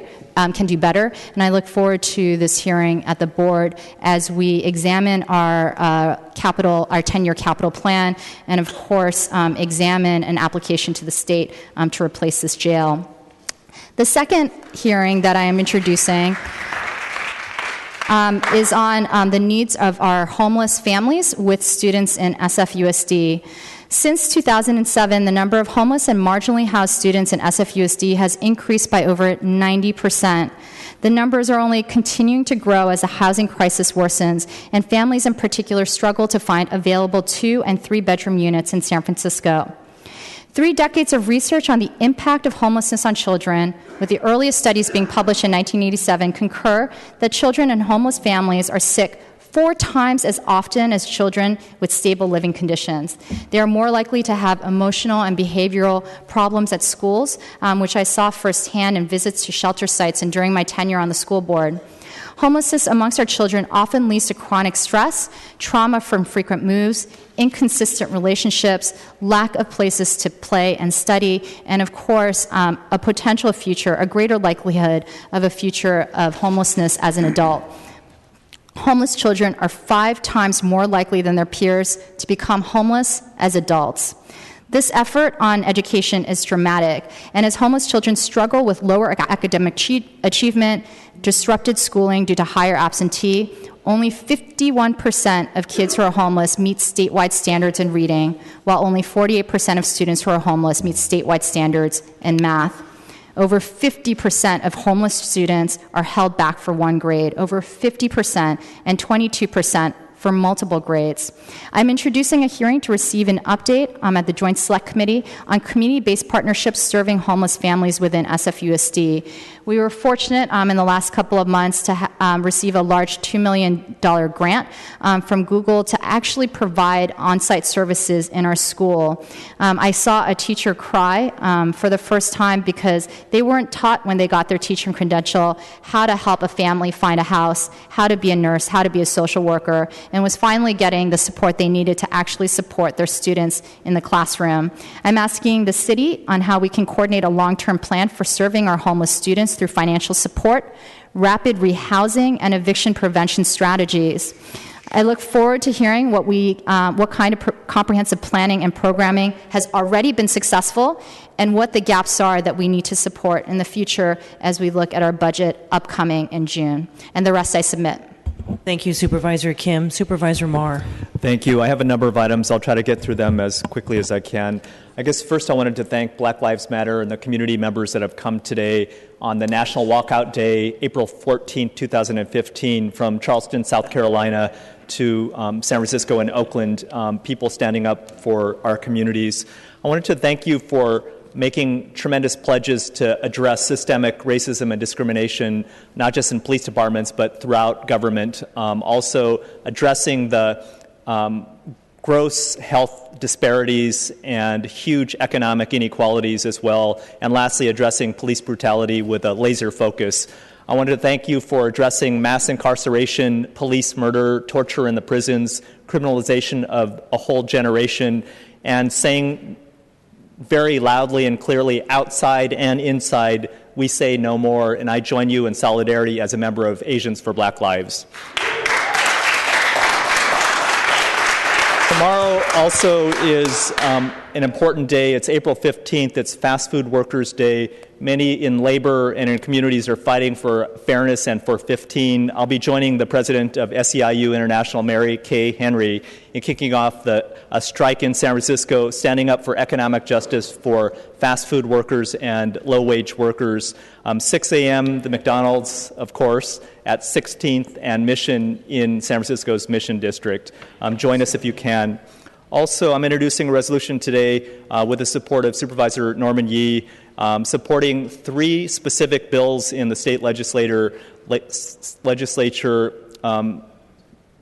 introduced by our San Francisco delegation that will reform our state's community college accreditation process. It's about supporting our community college in San Francisco, but also others so they don't have to go through the scrutiny and the lack of fairness that our city college has gone through over the years. As many of you know, there's a critical role that City College plays in educating and training San Franciscans, especially low-income people, people of color, women, and immigrant communities. The three bills introduced by Phil Ting and David Chu will help address many of the lack of fairness within the community college system accreditation process. Assembly Bill 404, sponsored by Assemblymember Chu, helps establish a pathway for community colleges to collect feedback on the work that their accreditation agency and share that feedback with the federal government. It gives voice to students, faculty, and community supporters on the compliance of the accreditation agency. AB 1385 and AB 1397, introduced by Assemblyman Ting, also help to reform the community college accreditation process. I urge your support for these important pieces of legislation, and also to join me and other colleagues here on May 7th at 2 p.m., where I will chair a hearing with others' support on the status of City College in our Public Safety and Neighborhood Services Committee. Please join us if you can. Also, yesterday, our world lost a champion of social justice and democracy, and a chronicler of Latin America's open veins. I'm talking about Eduardo Galeano, who passed away yesterday. He was a Uruguayan activist and journalist. And I just wanted to say, of his passing, many people have talked about it globally. But I'll just say his personal impact on me. In 1984, when I moved to San Francisco, I picked up an amazing trilogy of books called The Memory of Fire, about the history of the Americas and people's struggles. It was a real people's history of the Americas, and I wanted to say that it moved me greatly, but it also fed me. It fed my mind and my soul, and it helped give me new eyes to see the world from the perspective of real people, oppressed people, and I just thank Eduardo Galeano for his amazing insights as a journalist. I also wanted to say that he was only 74 years old, and one of my favorite journalists, Rebecca Solnit, writes about him. She says also he was a huge influence on me, most specifically for telling me that you could be completely lyrical while also being completely political. I think of that as the Latin American writer's gift, and I had the ability to, let me just find this. And she says also that I think of that as a Latin American writer's gift, and no one had it and gave it more thoroughly than Galeano, a great journalist, became a great writer who found the poetry in facts and the power in stories, like many told by Black Lives Matter members today. Who knew that politics is always personal and emotional, that public life reaches deep into the privacy of our hearts? I wanted to last read an amazing quote from Galeano that I think about every day. He said, "The human rainbow has been mutilated by machismo, racism, militarism, and a lot of other isms who have been terribly killing our greatness, our possible beauty." Eduardo Galeano, rest in peace. Last couple of items I have today. Colleagues, we're celebrating 45 years of Earth Day coming up. I know the environmental movement is really becoming more diverse with environmental justice and community-based organizations from the historic climate marches.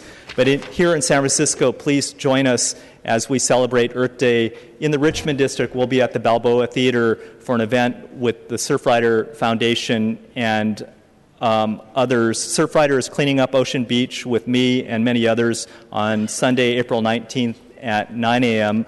They're providing the gloves, buckets, and other tools so we can work together. We're meeting at Stairwell 17 in the Richmond District at Ocean Beach, which is directly across from the Beach Chalet on the Great Highway between Fulton and Lincoln. Please join us.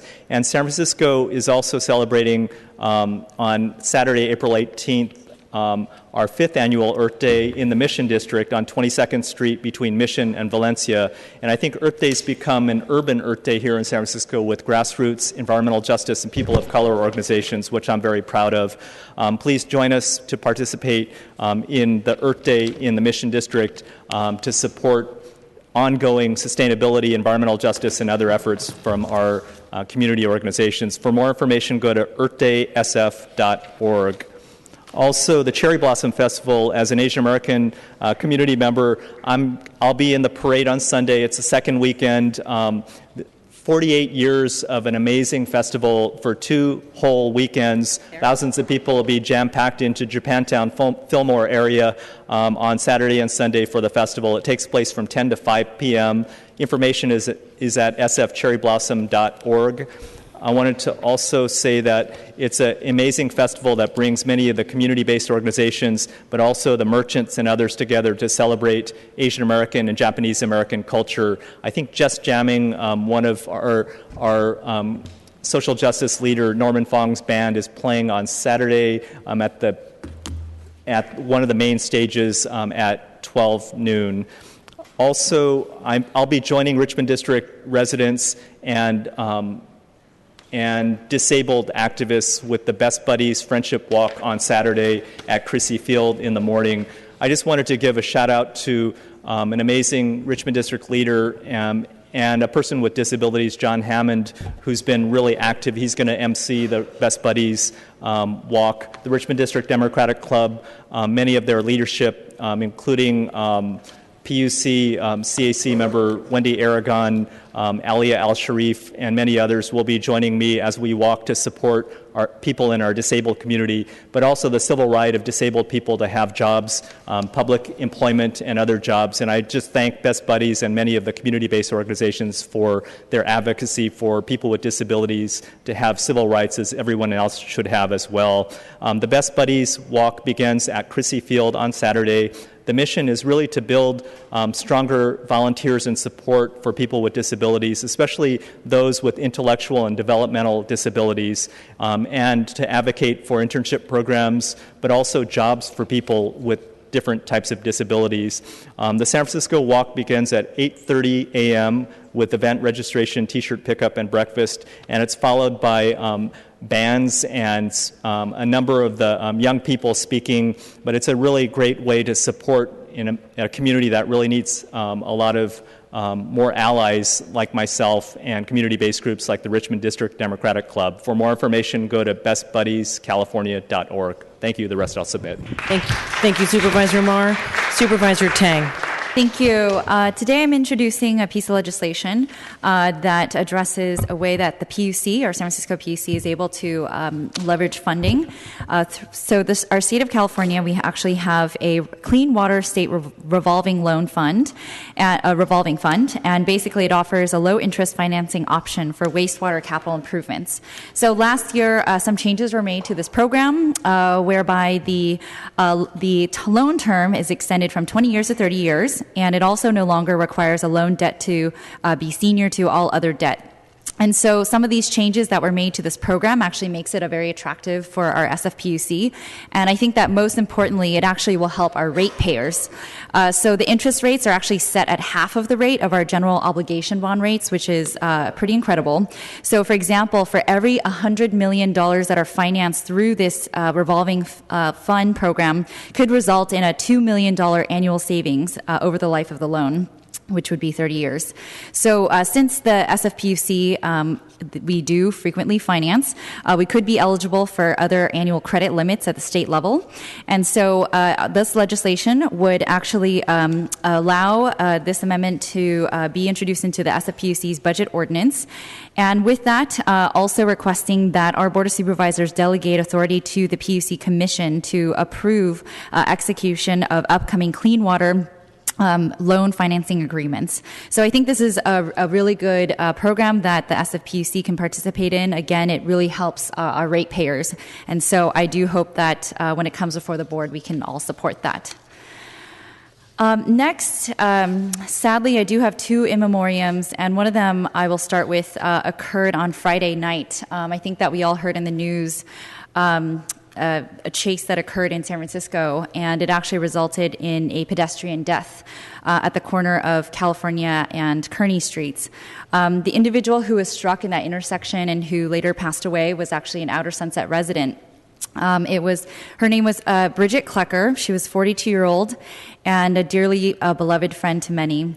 She was actually honored during opening day yesterday by the Giants, and she was a diehard Giants fan. So there was a moment of silence for her. She worked as the operations manager at Google's Steam and Victoria cafes, and she had been with Bon Appetit Management Company since 2012. The CEO and founder of Bon Appetit, Vidal Baccio, stated that she was a terrific manager and loved to take photographs, particularly of food, and she was loved by her staff and all of the customers. Bridget is remembered as a person who loved the outdoors, worked hard, was kind, and had a great sense of humor. She moved to San Francisco in the mid-1990s and had made San Francisco her home. So we're very sorry to hear about the tragic incident that happened on Friday and really want to send our best regards to her family. And then lastly, I'd like to offer an in memoriam as well for Victoria, also known as Vicky Helen Smith. She was also another District 4 resident, and she also, we have many Giants fans here, she considered herself the Giants' #1 fan. She was a Balboa High School graduate and a 30-year Walgreens employee. And she was always provided a friendly face at Walgreens. She had a special place in her heart for who she called my seniors, and she treated the seniors at Walgreens like royalty, and daily phone calls and visits were the norm for Vicky. She was involved in the community as well, working on the supervisorial campaigns of Daryl Honda and Fiona Ma, and afterward she actually volunteered countless hours here at City Hall in Fiona Ma's office. In the sunset, Vicky rallied for civic improvements to the city streets, promoted pedestrian safety, and was instrumental in getting pedestrian safety improvements, notably at 25th and Noriega. She also fundraised for our Sunset Recreation Center, supported the Sunset Neighborhood Beacon Center, and arranged numerous drives for the family house. In fact, instead of services, Vicky asked that those wishing to honor her memory should make a donation to Family House.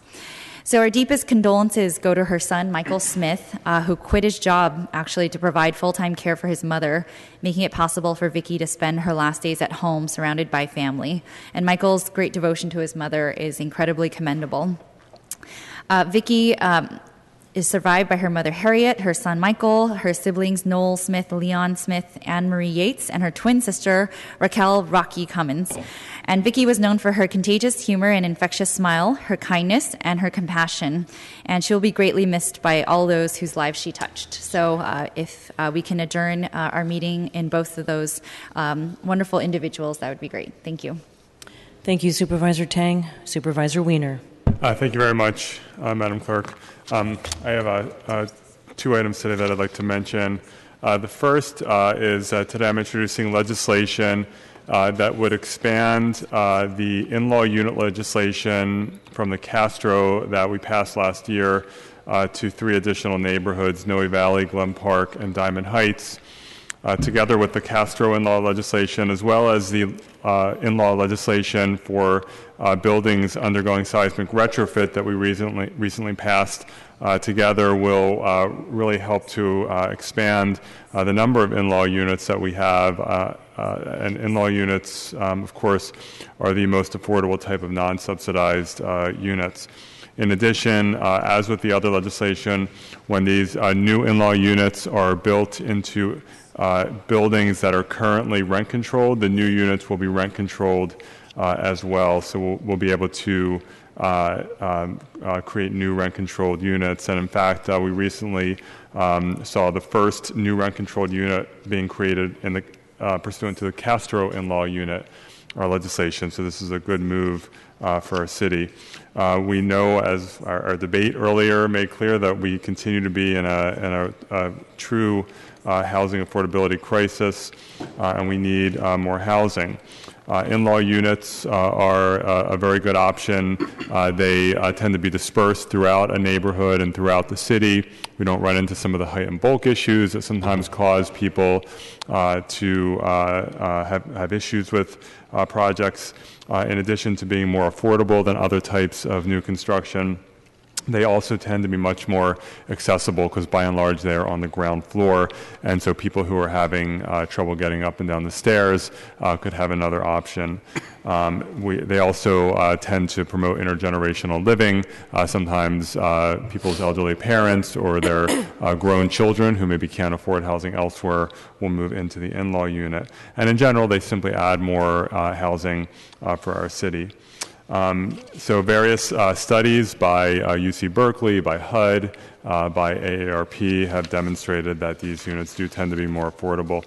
As with the other legislation and the Castro and the seismic retrofit in-law legislation, this legislation will require that the new units be created within the existing envelope of the building. In other words, the building cannot be expanded or made taller or wider for these new units. So whether that's a garage or a basement that's partially above ground or a large storage area, it has to be within the existing envelope of the building. So, colleagues, this is a good piece of legislation. It's going to build upon work that we've already been doing.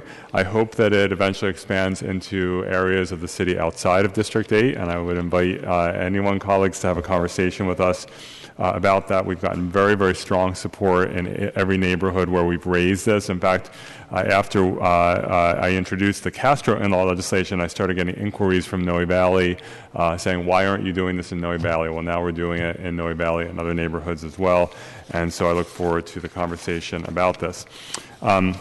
In addition, I'm introducing a resolution today along with my co-sponsor, Supervisor Yee, to commemorate and honor the 100th anniversary of the Armenian genocide. We have a wonderful Armenian-American community in San Francisco, and it's very important for us at the Board of Supervisors, as we have done every year, to stand in solidarity with the Armenian-American community to always remember the genocide that happened 100 years ago, where a huge number of Armenians were slaughtered. We must never, ever forget these genocides, and so we're submitting this resolution to remember and never forget what happened 100 years ago. The rest I submit. Thank you, Supervisor Wiener. Supervisor Yee. Thank you, Madam Clerk. Welcome to the Week of the Young Child.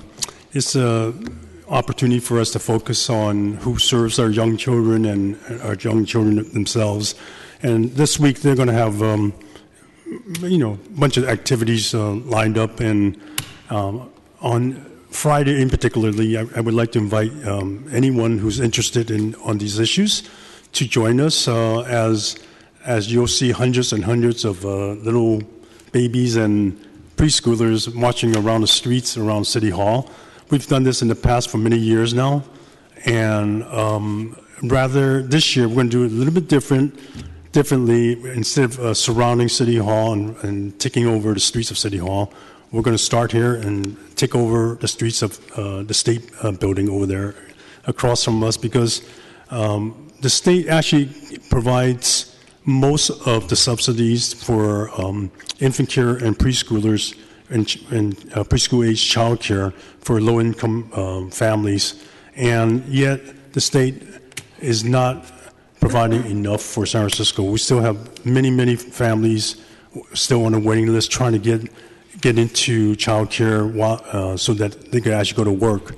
And not only that, the state doesn't provide San Francisco with the right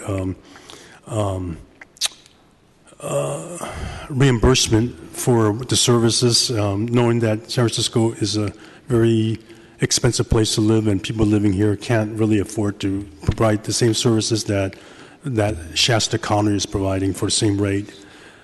So, colleagues, today I am calling for the city attorney's office to draft legislation to have the installation of black boxes across our city fleet. Last Thursday, we held a hearing on a report I requested from Budget and Legislative Analyst's Office about the potential of installing vehicle telematics or black boxes across the city fleet. The initial motivation behind the study was to assess whether or not equipping the city's vehicles with black boxes can improve the driving behavior of our city workers. The city paid out $76.9 million in settlements and judgments over the past 5 years because of vehicle collisions. The report highlighted the many advantages of the installation of black boxes, including fuel efficiency, better fleet management, and increased ability to address unsafe driving practices. This technology has also proven cost savings to other cities that have adopted similar programs. The city of Sacramento, for instance, reported $60,000 savings in fuel savings in just the first month after installing a system for only 184 vehicles. In the Eastern Municipal Water District in Riverside County, the employees drove 165,000 fewer miles and saved $354,000 in the first 6 months in fuel costs. Our city currently has black boxes installed in 2,332 vehicles with plans for another 776 more. However, there are 4,700 more remaining vehicles in the fleet that currently do not require installation. Therefore, today I am asking the city attorney to work with my office to mandate the installation of black boxes across our city fleet and to develop a program that offers robust data analysis for departments to maximize efficiency. This effort falls clearly into two of the main issues I have been spearheading since taking office with some of my other colleagues, including Supervisor Kim, Supervisor Allen, and Supervisor Marr. Vision Zero is one of them, the effort to increase pedestrian safety and eliminate deaths on our streets by 2024. And two, increase efficiency by using our city's fund in a smart, effective manner to help us in savings in the long run. I look forward to working with all city departments to make this a smooth and fast transition. And I look forward to continuing discussing this program in the upcoming budget discussion. I also like to, my second item I would like to introduce today is a hearing request on the San Francisco Unified School District's Student Crossing Guard program. In District 7, we have many dangerous corridors which unfortunately affect students that are getting to and from schools. We also have schools with very congested roads during drop-off and pickup times, which also causes unsafe conditions for pedestrians. I remember as a young student how proud I was to be a crossing guard at my school. The experience instilled in me the importance of traffic safety. So as you can imagine, I was disappointed when I realized that the Student Crossing Guard program ended at the public schools in San Francisco several decades ago. Through our Vision Zero work, we have realized that education plays a crucial role in our three-pronged approach to ending pedestrian fatalities. To address the issue of pedestrian safety at schools, it's important to engage young children as part of the solution. Last year, I was able to secure some funding to launch a Student Crossing Guard program in District 7. Through a partnership with my office, the school district, school principals, and the police department, we were able to engage dozens of youth as student crossing guards. Today, we have 3 programs up and running at Commodore Sloat Elementary School, Alice Fong Yu Alternative School, and Lakeshore Elementary School. At each of these schools, principals, parents, and students have commented how pickup and drop-off times have improved because of the presence and visibility of our student crossing guards. Since this program has been so successful through its pilot phase, we have received requests for student crossing guards in 24 other schools. With this demand, I would like to explore the possibility of expanding the program citywide and providing enough resources to make this possible. I am eager to see more students educated about pedestrian safety, and hopefully through this early engagement, they will become safer future drivers on the road. I want to give a shout out to the Giants, not because they won the World Series last year, but because once again they stepped up to the plate, no pun intended. They have invited all the current student crossing guards to come to the game on Wednesday night to watch the Giants game as they did last year. So I really feel very proud that we have a home team that supports this program. The rest I submit. Thank you, Supervisor Yee. Madam President, seeing no other names on the roster, that concludes the introduction of new business. Thank you. Madam Clerk, can you please read public comment? The public may now comment generally for up to 2 minutes on items within the subject matter jurisdiction of the board, to include the minutes and items on the adoption without reference to committee calendar, items 30 and 31. Please note that public comment is not allowed on items that have already been subject to public comment at a board committee. And pursuant to our board rules, please direct your remarks to the board as a whole, not to individual supervisors and nor to the audience. Speakers using translation assistance will be allowed twice the amount of time to testify.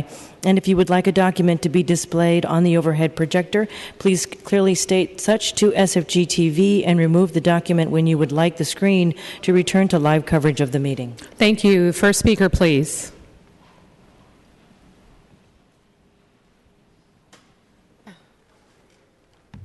Members of the Board of Supervisors, Ray Hartz, Director, San Francisco Open Government.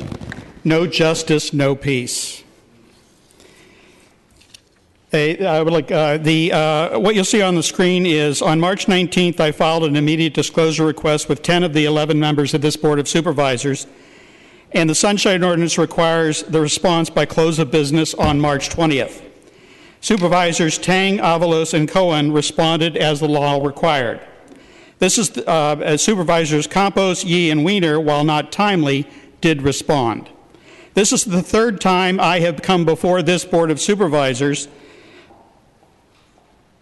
specifically regarding the same IDR, so I'm wondering why Board President Breed and Supervisors Kim, Marr, and Farrell have not responded in any way, shape, manner, or form. They have replied with nothing. I don't think this lack of response is a sign of contempt for me personally. No, actually, I believe it is just a general contempt for open government and transparency. You know the laws, your staff knows the laws, and you just won't follow them. I say that because the same contempt that voters will see if they clearly come here, if they come here and take the time to attend a meeting of this Board of Supervisors and observe the members do anything but listen to the public. Half the time they get up and walk out, have conversations with the staff, do anything but pay attention to the people who put them in those chairs. I think they have forgotten who put them where they are. I think the voters of San Francisco really need to look at the fact that you will do everything, including holding public comment like you did today, where somebody who wants to speak to this Board of Supervisors has to take an entire afternoon off work or childcare or whatever to come here and wait for your pleasure. Thank you. Next speaker, please. And excuse me, we have public comments, so in order to make sure that everyone has their time, please do not interrupt the speakers as they speak. Thank you. Next speaker, please.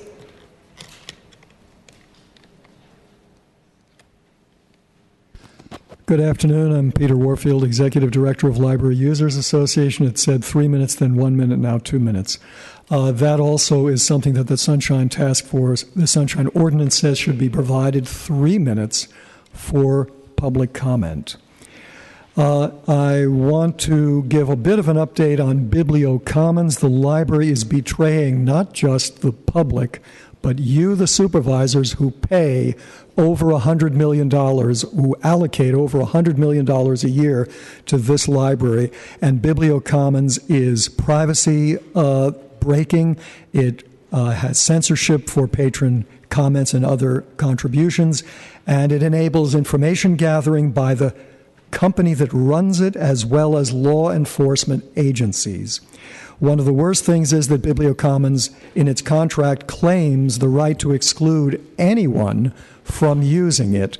It would be as if the library were simply to decide, okay, you can't come in and you can't come in, we don't like you for any reason, no reason, and there's no due process whatsoever. The library is also not doing basics well. Let's look at a Robert Scheer book that recently came out in February. They know everything about you. The library recently said it had certain peer libraries which it was comparing itself to. 9 of 10 of them have that book in their collection. 1 doesn't yet, and of course the library doesn't either. Now let's talk about what the Bibliocommons functioning is. In the past I've talked about larger issues such as privacy and censorship, but the system is not working correctly in a whole range of ways. The library has been doing very haphazard testing. It's put a gag order on its staff so that only one person may talk with me about Bibliocommons in detail. And the reason is because it's just not doing its job right. If you look at the... Thank you very much. Next speaker, please.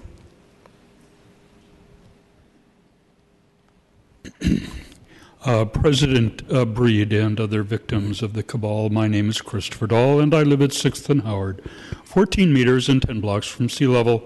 Currently, I rise to provide a solution package for the dire prediction of 50 feet of sea level rise within 50 years that I laid out last week. The way to stop sea level rising is to stop the global ice melt by reversing global warming. The human contribution to global warming can be stopped by balancing the amount of carbon dioxide that humans put into the atmosphere with an increase in the amount of carbon dioxide that plants are already pulling out of the atmosphere. We just need more plants. The fastest way to get that increased vegetation is simply to irrigate empty desert.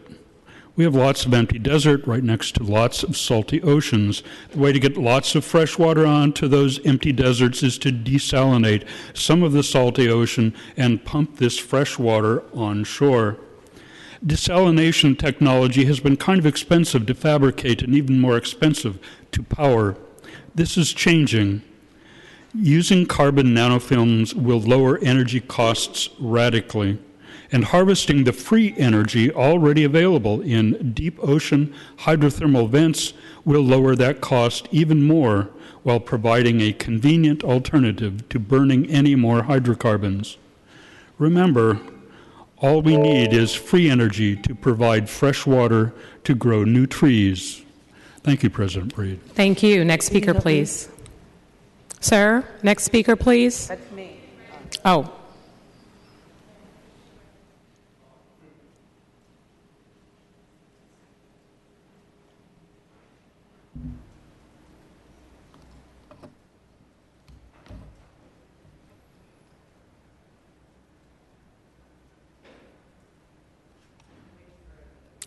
Okay, we're going to take the next speaker so that we can make sure it's ready. Okay. Sir?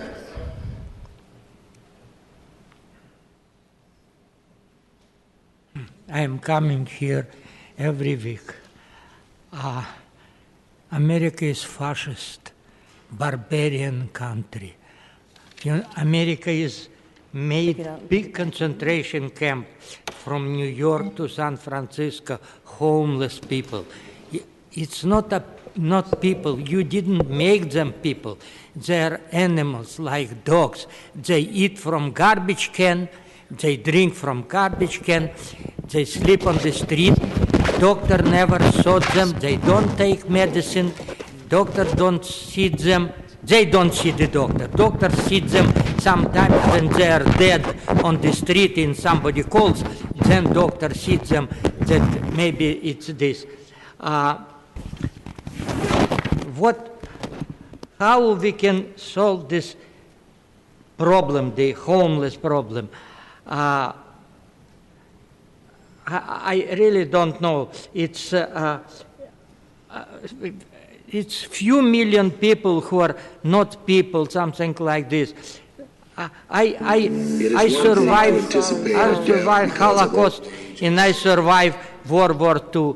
By the way, Mr. Wiener, I am Jewish too, and I fight for your life, for Jewishness against Germans. And now I am on the street, and this. By the way, I have 4 proclamations from Mayor Newsom, Mayor Lee, and 2 from Board Supervisor. How many people do you know who has 4 proclamations, best citizen of San Francisco in different times? Okay, I carried 4 Olympic torches for the United States, and after this I am on the street because you made the law. Who has the law that people should be go on the street? Thank you, sir. Ms. Brown, are you ready? Yes. It is one thing to anticipate a death because of old age or sickness. It is one thing to anticipate a death. Okay, there you go. Madam Clerk, can you start the time from the beginning? Is it working? Okay, is it? Okay, here we go. It is one thing to anticipate a death because of old age or sickness. It is quite another to experience the sudden violent death of a loved one.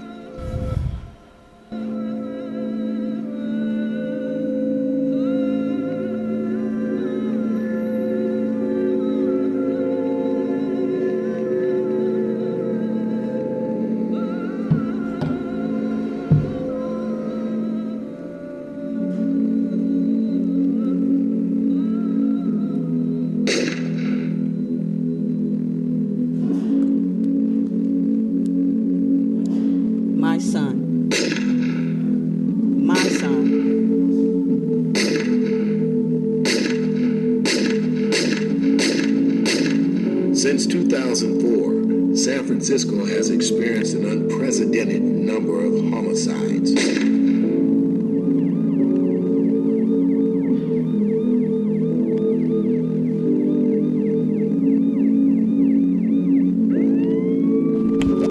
We need to do something about these unsolved homicides. My son's case is still not solved. He was murdered August 14, 2006. 60% of the homicide victims are people of color.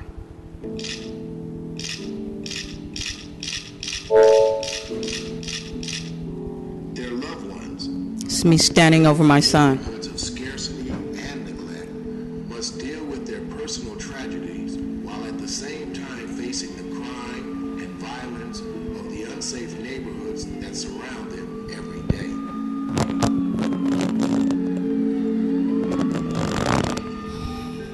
My son was shot with a semi-automatic gun. 30 rounds of bullets left that gun into my son for saving someone else's life.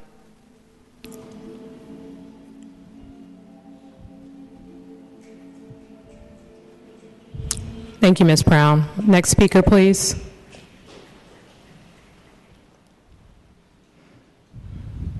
My name is Salah Hakuya Chandler, and my son was murdered in a quadruple homicide on January the 9th of this year. His name was Yalani Chinyamarinde.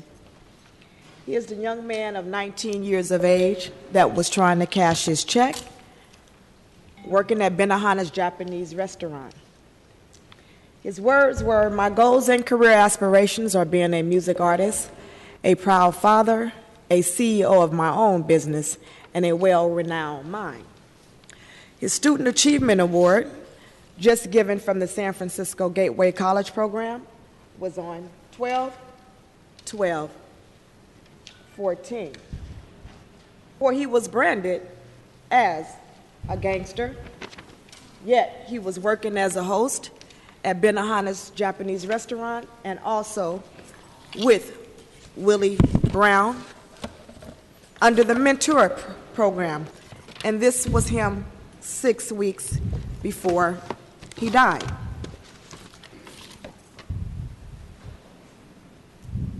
That's your gangster that you're branding these minority boys.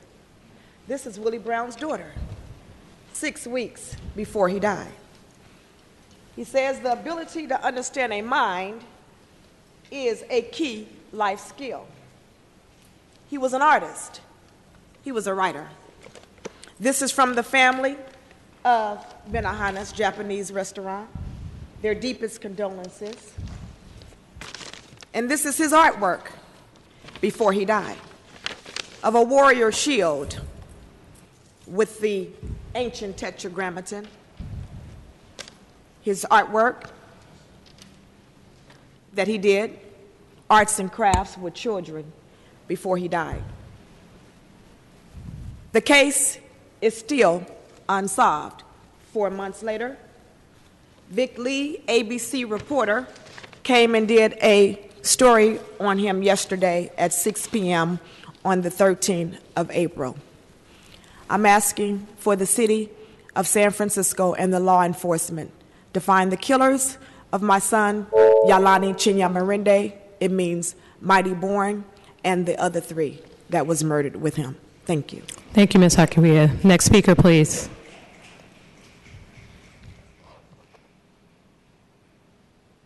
Today, supervisors, all of y'all were put on notice. And we saw some cowards leave the chambers and adjourn the meeting. Let me remind you that today some seeds were planted for a movement, not a one-time event, a movement. And some of y'all, we are monitoring you very, very carefully. You are put on notice. Now, I heard some deliberations about housing, and I challenge you to read the 3 housing elements that are before the courts. The planning department does not have the ability to do justice. The Academy of Art University has deprived this city of thousands of rental units. What have you all done about it? Nothing. I've heard your deliberations. There's one word to describe it: boring. Now, come November, there are some of y'all who are trying to represent, and some of y'all who have let us down. You are on your way out. I admire the young people today, the young leaders. You not only spoke very eloquently on the steps of City Hall, but you came in here into the chambers and shut this boring meeting down. And we will come again and again and shut you down. Thank you very much. Thank you. Next speaker, please.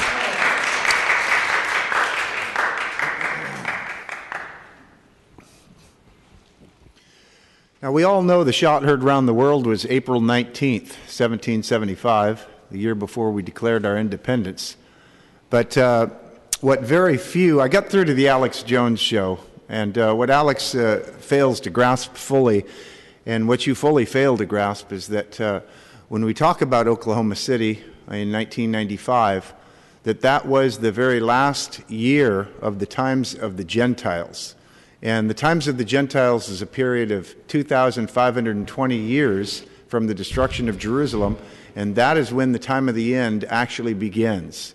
And we know that 1995, the spring of 1995 and the spring of 1996 was the last year of the 2,520 because we are given the actual year that Jesus was baptized. And because we're given the actual year that Jesus was baptized, and because we know that was the end of the 69th seven, in the prophecy of Daniel, the 69th seven, or the 483rd year, and since we know that that happened in the 15th year of Tiberius Caesar, which was 29, we can project that the end of the prophecy, in other words, the 70th seven, or the 490th year, had to be in the year 36, okay, because, 29 plus 7 is 36. And if we know that the year 36, ended the 490th year, and that King Cyrus started this prophecy off at the end of the exile, then we know that the temple was destroyed 560 years before. And if we know that the temple was destroyed 560 years before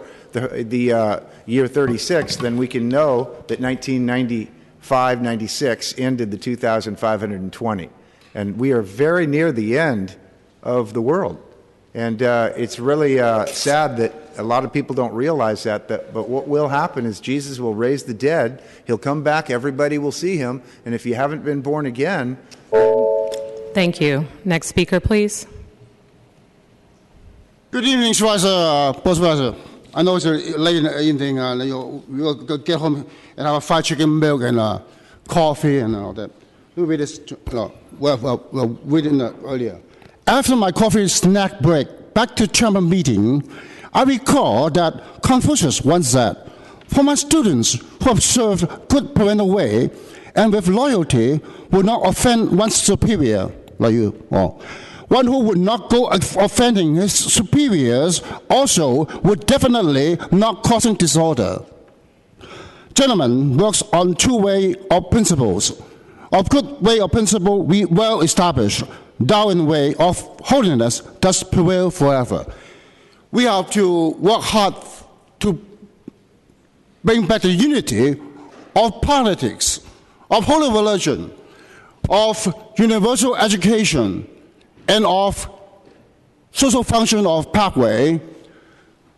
It extends the four C's to the endless, numerous human soul, worldly population of people, non-stop, with mission of great true mercy and mission of great true grievance, with holiness for all, also to combine back sciences, philosophy, with good reasoning math, back to the holy study of Holy Doorway, will unify unify the one of oneness. That's all. Thank you. Thank you very much. Next speaker, please.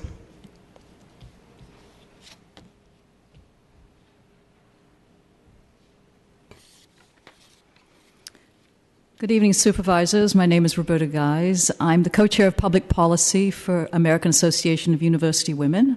That's also known as AUW. Earlier in the afternoon, we had the great honor of hosting some of the supervisors in a press conference that did commemorate Equal Pay Day, which is today.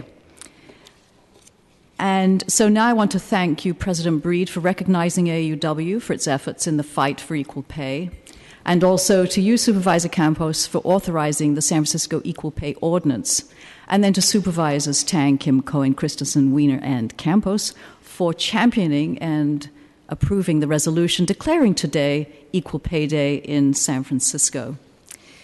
So AUW has conducted quite a bit of research on equal pay, and after factoring for all kinds of personal choices, they discovered there's still a very big pay gap, that women are still nationwide only earning approximately 78% of what men earn, and in San Francisco it's just slightly more at 81%.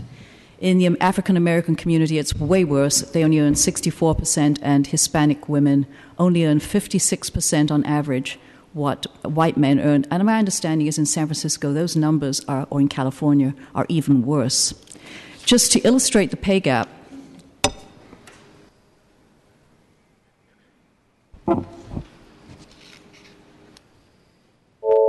so you can see that the green line illustrates, if this were a straight line from around 1960 to 2013, we have a pretty steady state of closing the pay gap.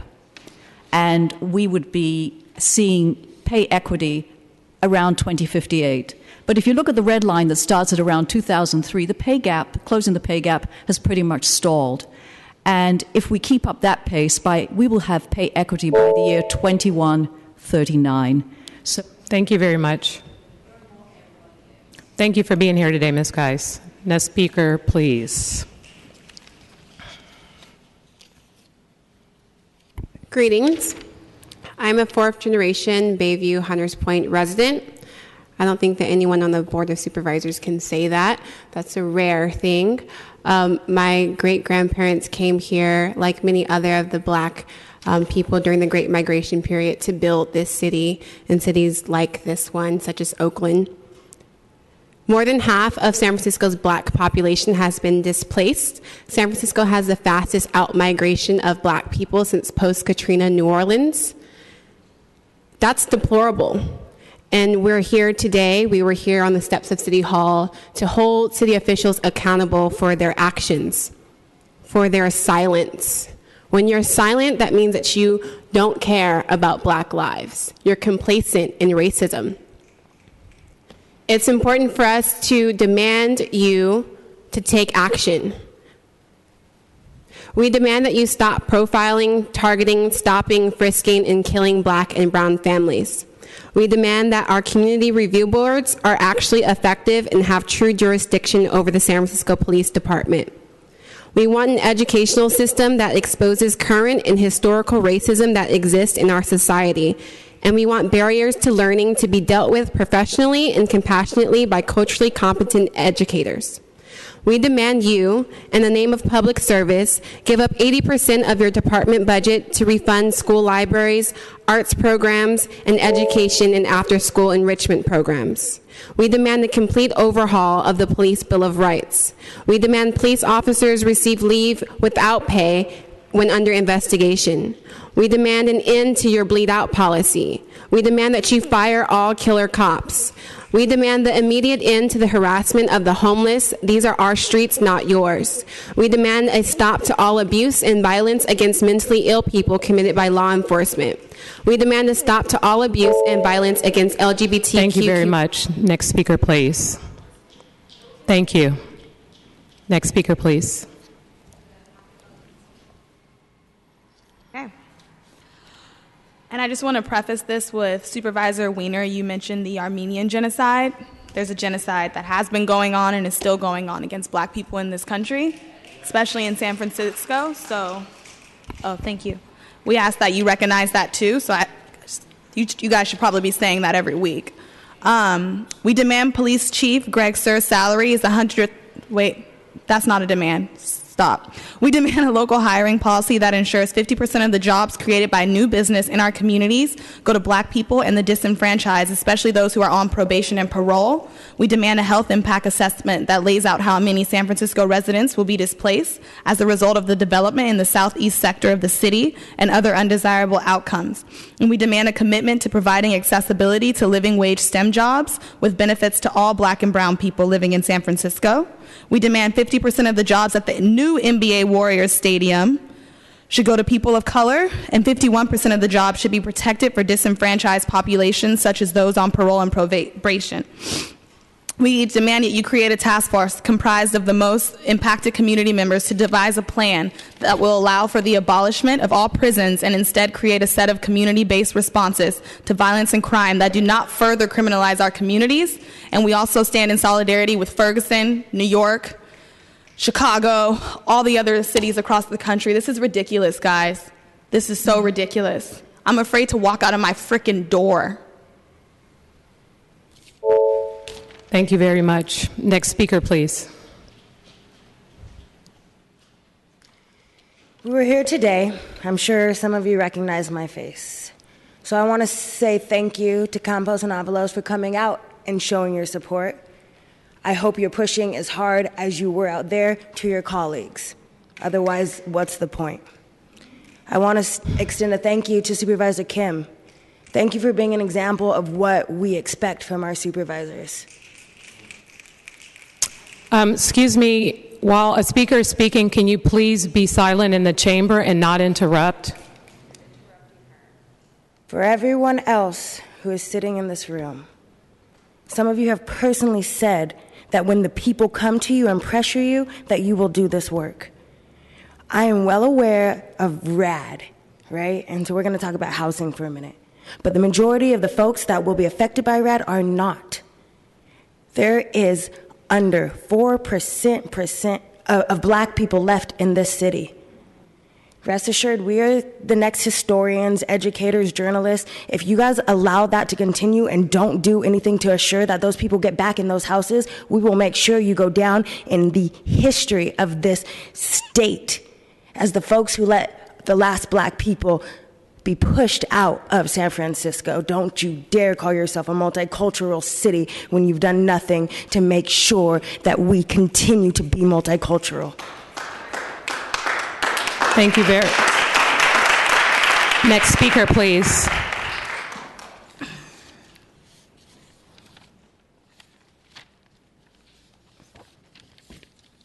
Hi, could I have the answer?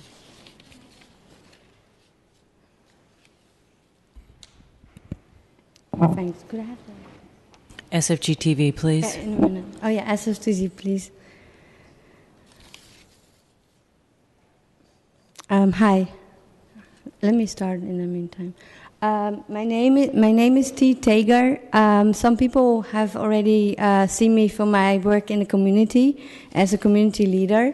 I am the owner of a service dog, Pink Man here, right here, and he was taken charge of under I allege illegal circumstances by a nonprofit rescue.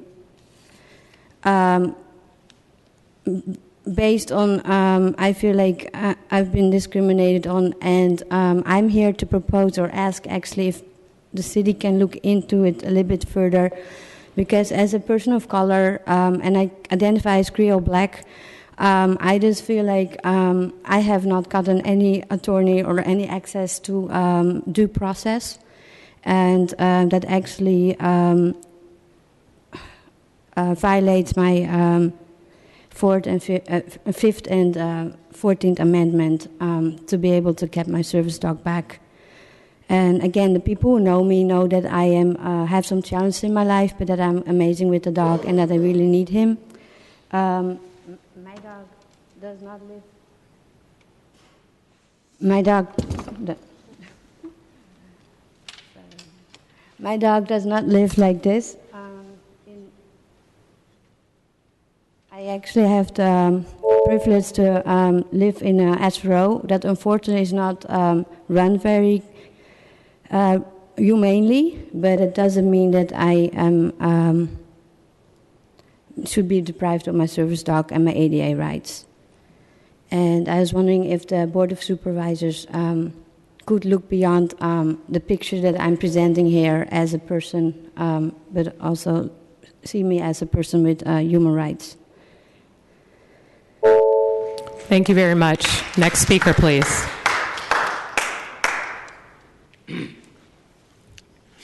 How's everybody doing today? My name is it on? It's on? Wait, my name is Demarian Gibson. I'm an author, a student, and an activist. It really perplexes me that $38 million is being spent on weapons, and that's not even counting the taxpayers' dollars that's going towards police weapons or military bases in Japan, in Palestine, all across the world, Latin America. You know what I'm saying? You have and you have $300 million to spend on a prison, but you don't have. But there are 300 kids going to elementary school right now that are homeless. There are people that are living on the streets. There are people that could benefit from that money in so many other ways. You know what I'm saying? There are. You have millions of dollars that you're willing to give to people that are oppressing people, but you're reluctant to spend on education and teachers, and you're firing teachers and letting go of schools. So it's like you're empowering people who are meant to suppress people, and you're giving more money to people who are putting people in jail than people who are working to keep people out of jail. You're doing more things to empower people who are suppressing people than people who are benefiting people or giving money in a way that benefits people. And one last comment. From the moment I walked in this room, I don't know why. Well, I do know why. But this gentleman right here just approached me with the most animosity. And I will say this: as long as the powers that be depict people of color in a manner that associates them with the inferior or the negative, we will continue to have this negative prejudice encounter, like initial encounter. So I can't change what I look like, but what I will say is I urge these police to change their I urge police to change their mind. Like the initial encounter that you have with people, so that we don't have Trayvon Martins and Alan Blufords and that stuff anymore. Thank you very much. Next speaker, please. Sorry, sir, your time is up. Next speaker, please. You work for us.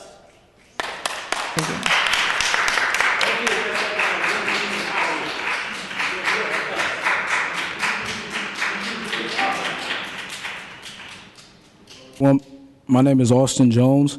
I come here as a student of City College of San Francisco and also a graduate of the Alive and Free Omega Boys Club in the Bayview, Hunters Point.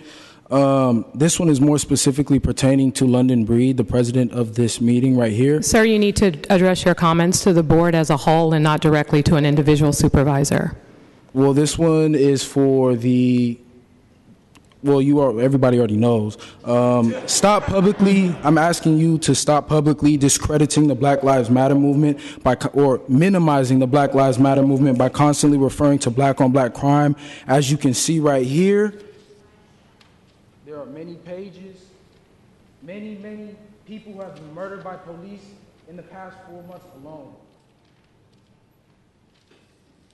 And yes, black on black violence needs to be brought, the attention needs to be brought forth, but stop minimizing it. Instead, I would like to know how you will be working to raise the minimum, because poverty breeds violence, something you don't really touch on. I would like to know how you will be working to raise the minimum wage policy, because you cannot wait until 2018 for a $15 raise, especially considering it seems as though the rent is going up every single month in this city, along with the stress factors that come along with that. Second, it's also the education or lack thereof that can also contribute, and I would also like to know how you are willing to bring books to children in our schools that are not secondhand, money towards infrastructure, where black neighborhoods are not last on the list to receive an education that gives black children self-actualization, as it finally did for me at the age of 19 when I began to read about my history. I just want you to know that the youth are watching as you casually look at these cranes building new buildings. You're breeding anger among a lot of black and Latino children who are watching their grandparents being kicked out of the city, and you're doing nothing about the gentrification. Thank you very much. Next speaker, please. Good evening. I'm here to say that Black Lives Matters. When I walked into this building today, I have to say that I walked in with a senior citizen who was returning to San Francisco for the first time in 30 years. She was in a wheelchair. Her name is Ms. Vaughn. And unfortunately, the many sheriff's deputies that you have here were unable to let her have access to this building. That's the very worst type of public exclusion. It's the type of public exclusion of the worst regard, and I'm very outraged by that. You have all these sheriff deputies, and none of them can work the ramp to allow handicapped folks into the building. That speaks to the broader issue here, which is that we are empowering police departments, we are empowering sheriff departments with $500 million of budget, just for the police alone, right? And they're killing people, they're murdering people. We don't have to mention the names of Alex Nieto, of O'Shane Evans, to know that black and brown people are being murdered in this city, to know that we arrest 312 out of every 1,000 black people. That's a 1 in 3 statistics, basically, compared to 28.7 of everybody else. So essentially, there's an 11-to-1 ratio of arrests between blacks and everyone else in this city. Why, Board of Supervisors, do you find it so necessary to incarcerate as opposed to house and provide opportunity to black people in this city and in this community? I'm rising today out of the absolute outrage that comes with this police terrorism, because that's what it is. It's terrorism. To say that this stands no more. We will no longer allow harassment of our fathers, of our brothers, of our sisters, of our trans folks in these communities. I want to speak specifically about affordable housing now, because the discussion here earlier was a bit outrageous. I think that economics in general is a false science, and I hear that the type of economics especially propagated by folks like Scott Wiener as to be pretty much false. Sir, can you address your comments to the board as a whole and not to individual supervisors, please? Are you going to yield me the time that you... We stop your time when I interrupt you, so you'll have your time remaining. It's sort of an absurd rule. I'd like to see that if you could point that out to me at the end of the day, that rule that suggests that we can't address specific supervisors. I'd really appreciate that. As I was saying, the false economics propagated in this chamber is absolutely outrageous. We have all the tools we need to create affordable housing. The issue is your pockets are being lined by the people who are building luxury housing. The folks who argue that we can build our way out of this crisis are dependent upon a concept of filtration that assumes that... Sir, we're going to pause your time for a minute. I have asked time and time again, can you please allow the speaker to speak so that they can finish their comments within the time that they're given? Thank you. President Breed, I lost about 2 seconds from your interruption. We're going to add some time back to your time. Cool. I'll wait until the clock is back at 10. It's at 8. It should be at 10. I lost at least 2 seconds from your interruption. Can you add it to 10, please? I can't add it to 10. Okay, we'll make sure you have 10 seconds, sir. Thank you. I just need to find my notes really quickly, so please just hold for a second. Sorry, everyone. The folks who argue that we can build our way out of this crisis are ignoring the fact that their concept that says that the housing will eventually filter down to the poor is racist and classist. Poor folks deserve quality housing. We should live in these towers in Selma just like anybody else. The fact is, you had the resources to build your way out of this crisis. You don't want to because your pockets are being...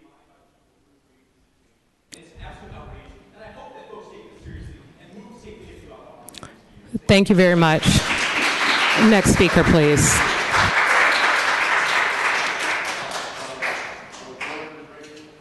One second, sir. I'm sorry, your speaker isn't on. Okay. There we go. I was born and raised on 12th Avenue since 1973. My mother was a San Francisco Unified School District teacher. She worked for the severely handicapped. So the money that she used from San Francisco City to pay for the house, I was evicted out of because I went to San Francisco State and I got my master's in social work. I didn't become an attorney up at USF up the street from my house. So I had to deal with sheriffs coming into my house. My child is 17 years old. He got evicted during the school semester. I watched the sheriffs come into my house. If I was any crazier or any upset about the situation, I could have killed all of them because they weren't paying attention. They don't know where they were going. They don't know the situation that was occurring. So what I want to say to the board, and I've been to the Richmond district, actually went to the wrong supervisor and told my story, and then went to the right one. There's nothing you guys could do is what I was told. So you have people like me who buy T-shirts and do these type of things. After their mother passed away, all I had to do was pay taxes and right here in this building and pay the water and pay the PG&E, and that's all I had to do. Now I have to commute from better weather place, but that's still not the situation. I'd rather be where I was at on 12th Avenue. Now I'm dealing with 400 McAllister, 350 McAllister. I can't get public representation for attorneys. So what do you think people like me are going to end up doing? If not to myself, but to other people. Half the people that come and bother me about my house ain't even from San Francisco. Like I said, I've been to San Francisco State. I graduated with a double BA and a master's. My wife, my children's mother, she was born on 47th Avenue. So that might ring a bell for some of the people in here. So now what I'm trying to say to you guys is, as San Francisco supervisors, as the ones that's the voices for this city, really start to do a little bit more, because there's people like me that are suffering, and the housing issue, I shouldn't have a housing issue. Thank you very much. Next speaker, please.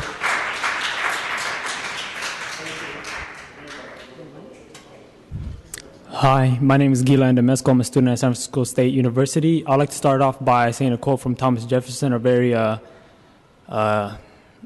controversial president in American history. In his quote, he says that when injustice becomes law, resistance becomes duty. And that quote resonates a lot with me, but it also reflects on the type of man he was and the type of politician he was, that spews rhetoric without understanding his role in the oppression he created in his time. And that reflects heavily on the politicians that I see here today.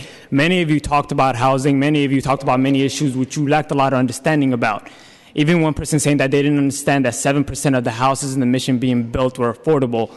But your jobs are specifically to know stuff like that. You have secretaries, you have assistants to help you get the numbers, but you should understand this information. Most of the stuff you all talked about, discussed about, had your arguments about, you sounded like little children talking about abstract ideologies that you didn't have any detail on. You're not philosophers, you're not talking about ideologies here, you're politicians. It's about implementation, about law, yet none of you know what you're doing from the sounds of it.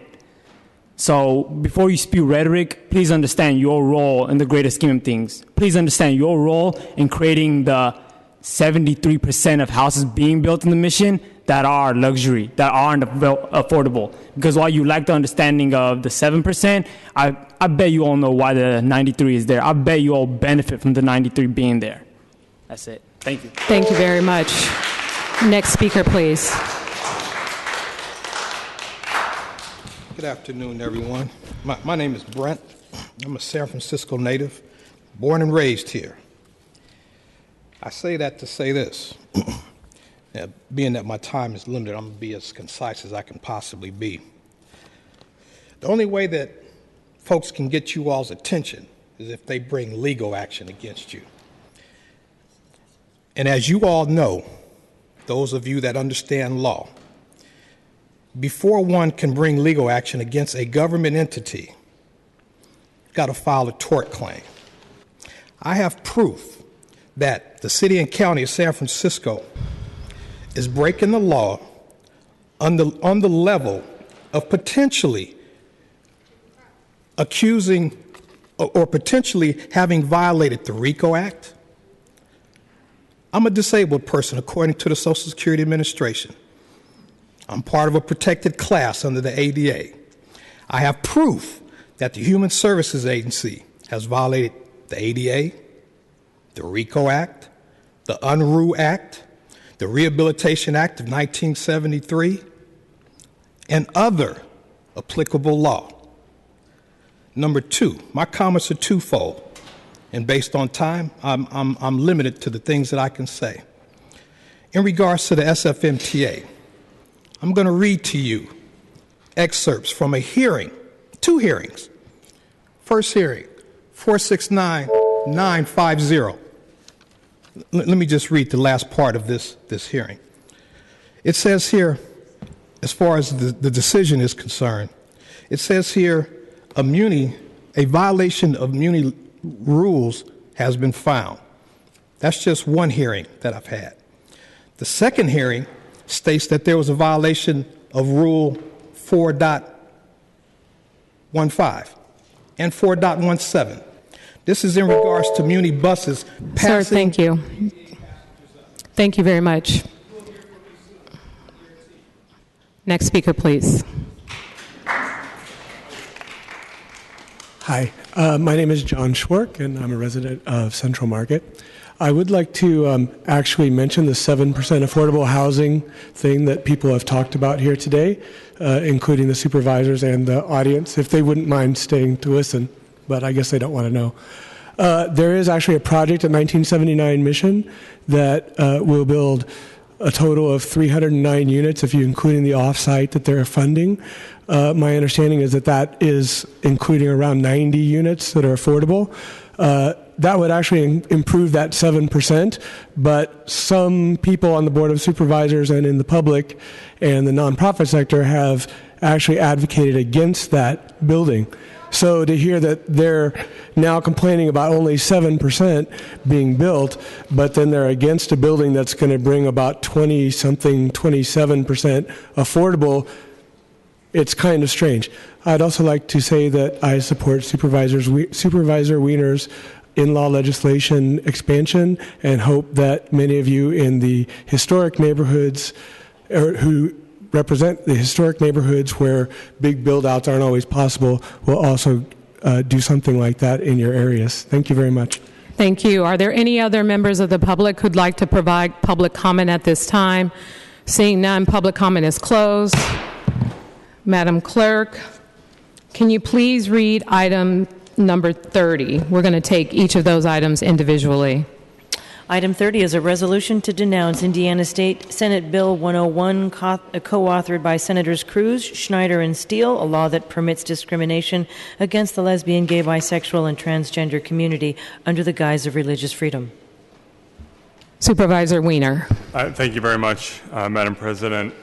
Colleagues, as Supervisor Campos and I indicated last week when we asked for a one-week continuance, given the change in Indiana, which is by no means perfect, we wanted to work on some amendments. We've distributed amendments to you. I want to make just two very small changes to them. One, on page 3, line 12, the word directs. On the advice of the city attorney, we're changing that to urges. And then on line 20, inserting the word A between passes and law. And so I'd like to make a motion to make those amendments. Second. Supervisor Wiener has made a motion to amend the current legislation. Is seconded by Supervisor Campos. Can we take those amendments without objection? Without objection, those amendments pass. And Madam President, first of all, I understand that these are not substantive amendments, so it will not require a continuance. Is that correct? Yeah. Okay. The city attorney is indicating that's correct. So colleagues, we obviously what happened in Indiana was really despicable. And frankly, as horrible as it was, I think, a very helpful reminder that with all the progress that we have made in the United States, or in many parts of the United States, around the civil rights and just basic human dignity of LGBT people, that we continue to see a political atmosphere where people in elected office apparently think that it's okay just to propose and vote for bills that take a class of Americans and classify them as second-class citizens. We see this around immigration. We also see it with respect to the LGBT community in this day and age. And so it's important that as we, for example, get marriage equality in more and more states, which is a terrific thing, that we remember that many, many members of the LGBT community in this country have no employment protections, have no housing protections, and in fact, we continue to see legislatures pass laws that actually say we're going to empower people to discriminate against LGBT people. It's good that the state of Indiana was forced to step back and to amend its law. Unfortunately, there are other states that continue to pursue this type of legislation and other forms of legislation discriminating against the LGBT community as well. So I think it is important for us to go on record, and I think this amended resolution does that well. Thank you. Thank you. Supervisor Campos. Thank you, Madam President. Just briefly, I want to thank Supervisor Wiener for the amendments. And I think one thing that this probably will require is our departments to, or all of us, to actually become, to be mindful of the fact that there may be additional pieces of legislation in different parts of the country that are introduced, and I'm afraid that with the presidential election coming up, that this is probably going to be more of an occurrence. But I think it's important for us to be on record, and to the extent possible that departments do not sponsor any state that actually does that. Thank you. Thank you, Supervisor Campos. And at this time, we'll have a roll call vote on item number 30. On item 30 as amended, Supervisor Avalos. Avalos, aye. Supervisor Breed. Aye. Breed, aye. Supervisor Campos. Aye. Campos, aye. Supervisor Christensen. Aye. Christensen, aye. Supervisor Cohen. Aye. Cohen, aye. Supervisor Farrell. Farrell, aye. Supervisor Kim. Kim, aye. Supervisor Marr. Marr, aye. Supervisor Tang. Aye. Tang, aye. Supervisor Wiener. Aye. Wiener, aye. Supervisor Yee. Aye. Yee, aye. There are 11 ayes. This resolution, as amended, is adopted unanimously. Madam Clerk, can you... Item 31, resolution to declare April 14th, 2015 as Equal Pay Day in the city, commending American Association of University Women for its leadership in advancing public awareness about Equal Pay Day and encouraging action to close the gender pay gap.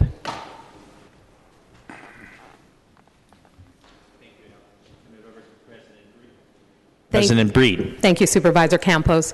Earlier today, Supervisors Cohen, Christensen, Tang, and Campos, and Kim, along with many other women leaders, held a press conference in City Hall to recognize Equal Pay Day.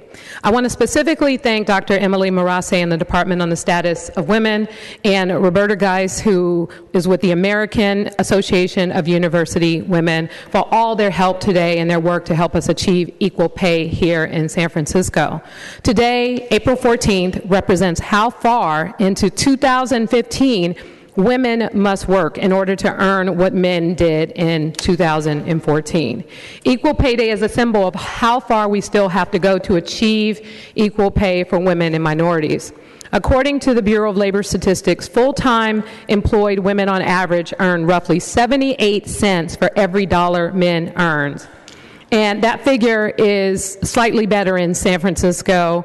I've seen it where it was 81 cents or 87 cents. But it's slightly better, but it's still not 100. And for women of color, the gap is even bigger.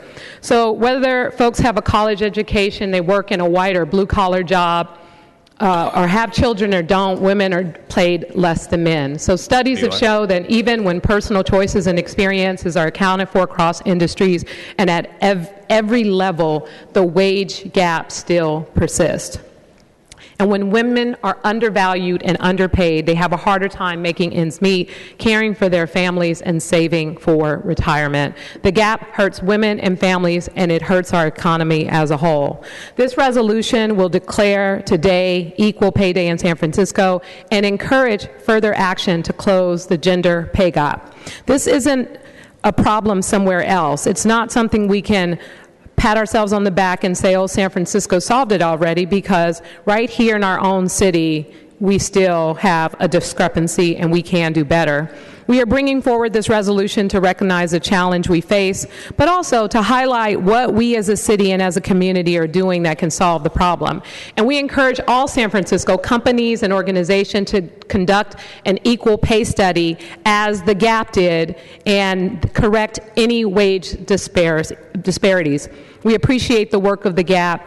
We appreciate the work of companies like the GAP who recognize that this is an issue, and will make sure that they take steps so that this is not an issue in their companies. Thank you to all of my co-sponsors and everyone who has joined us to support this resolution.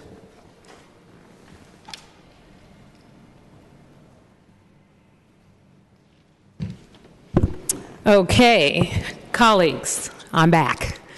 Can we take this item, same house, same call? Without objection, this resolution is adopted unanimously. Madam Clerk, can you please read, are there any imperative items? I have no imperative items, Madam President. Can you please read the in memoriams? Yes, today's meeting will be adjourned in memory of the following beloved individuals. On behalf of Supervisor Marr, for the late Mr. Eduardo Galeano. On behalf of Supervisor Tang, for the late Miss Bridget Klecker and Mrs. Victoria Vicky Helene Smith. Colleagues, that brings us to the end of our agenda. Madam Clerk, is there any further business before us? That concludes our business for today, Madam President. Colleagues, thank you very much. We are adjourned.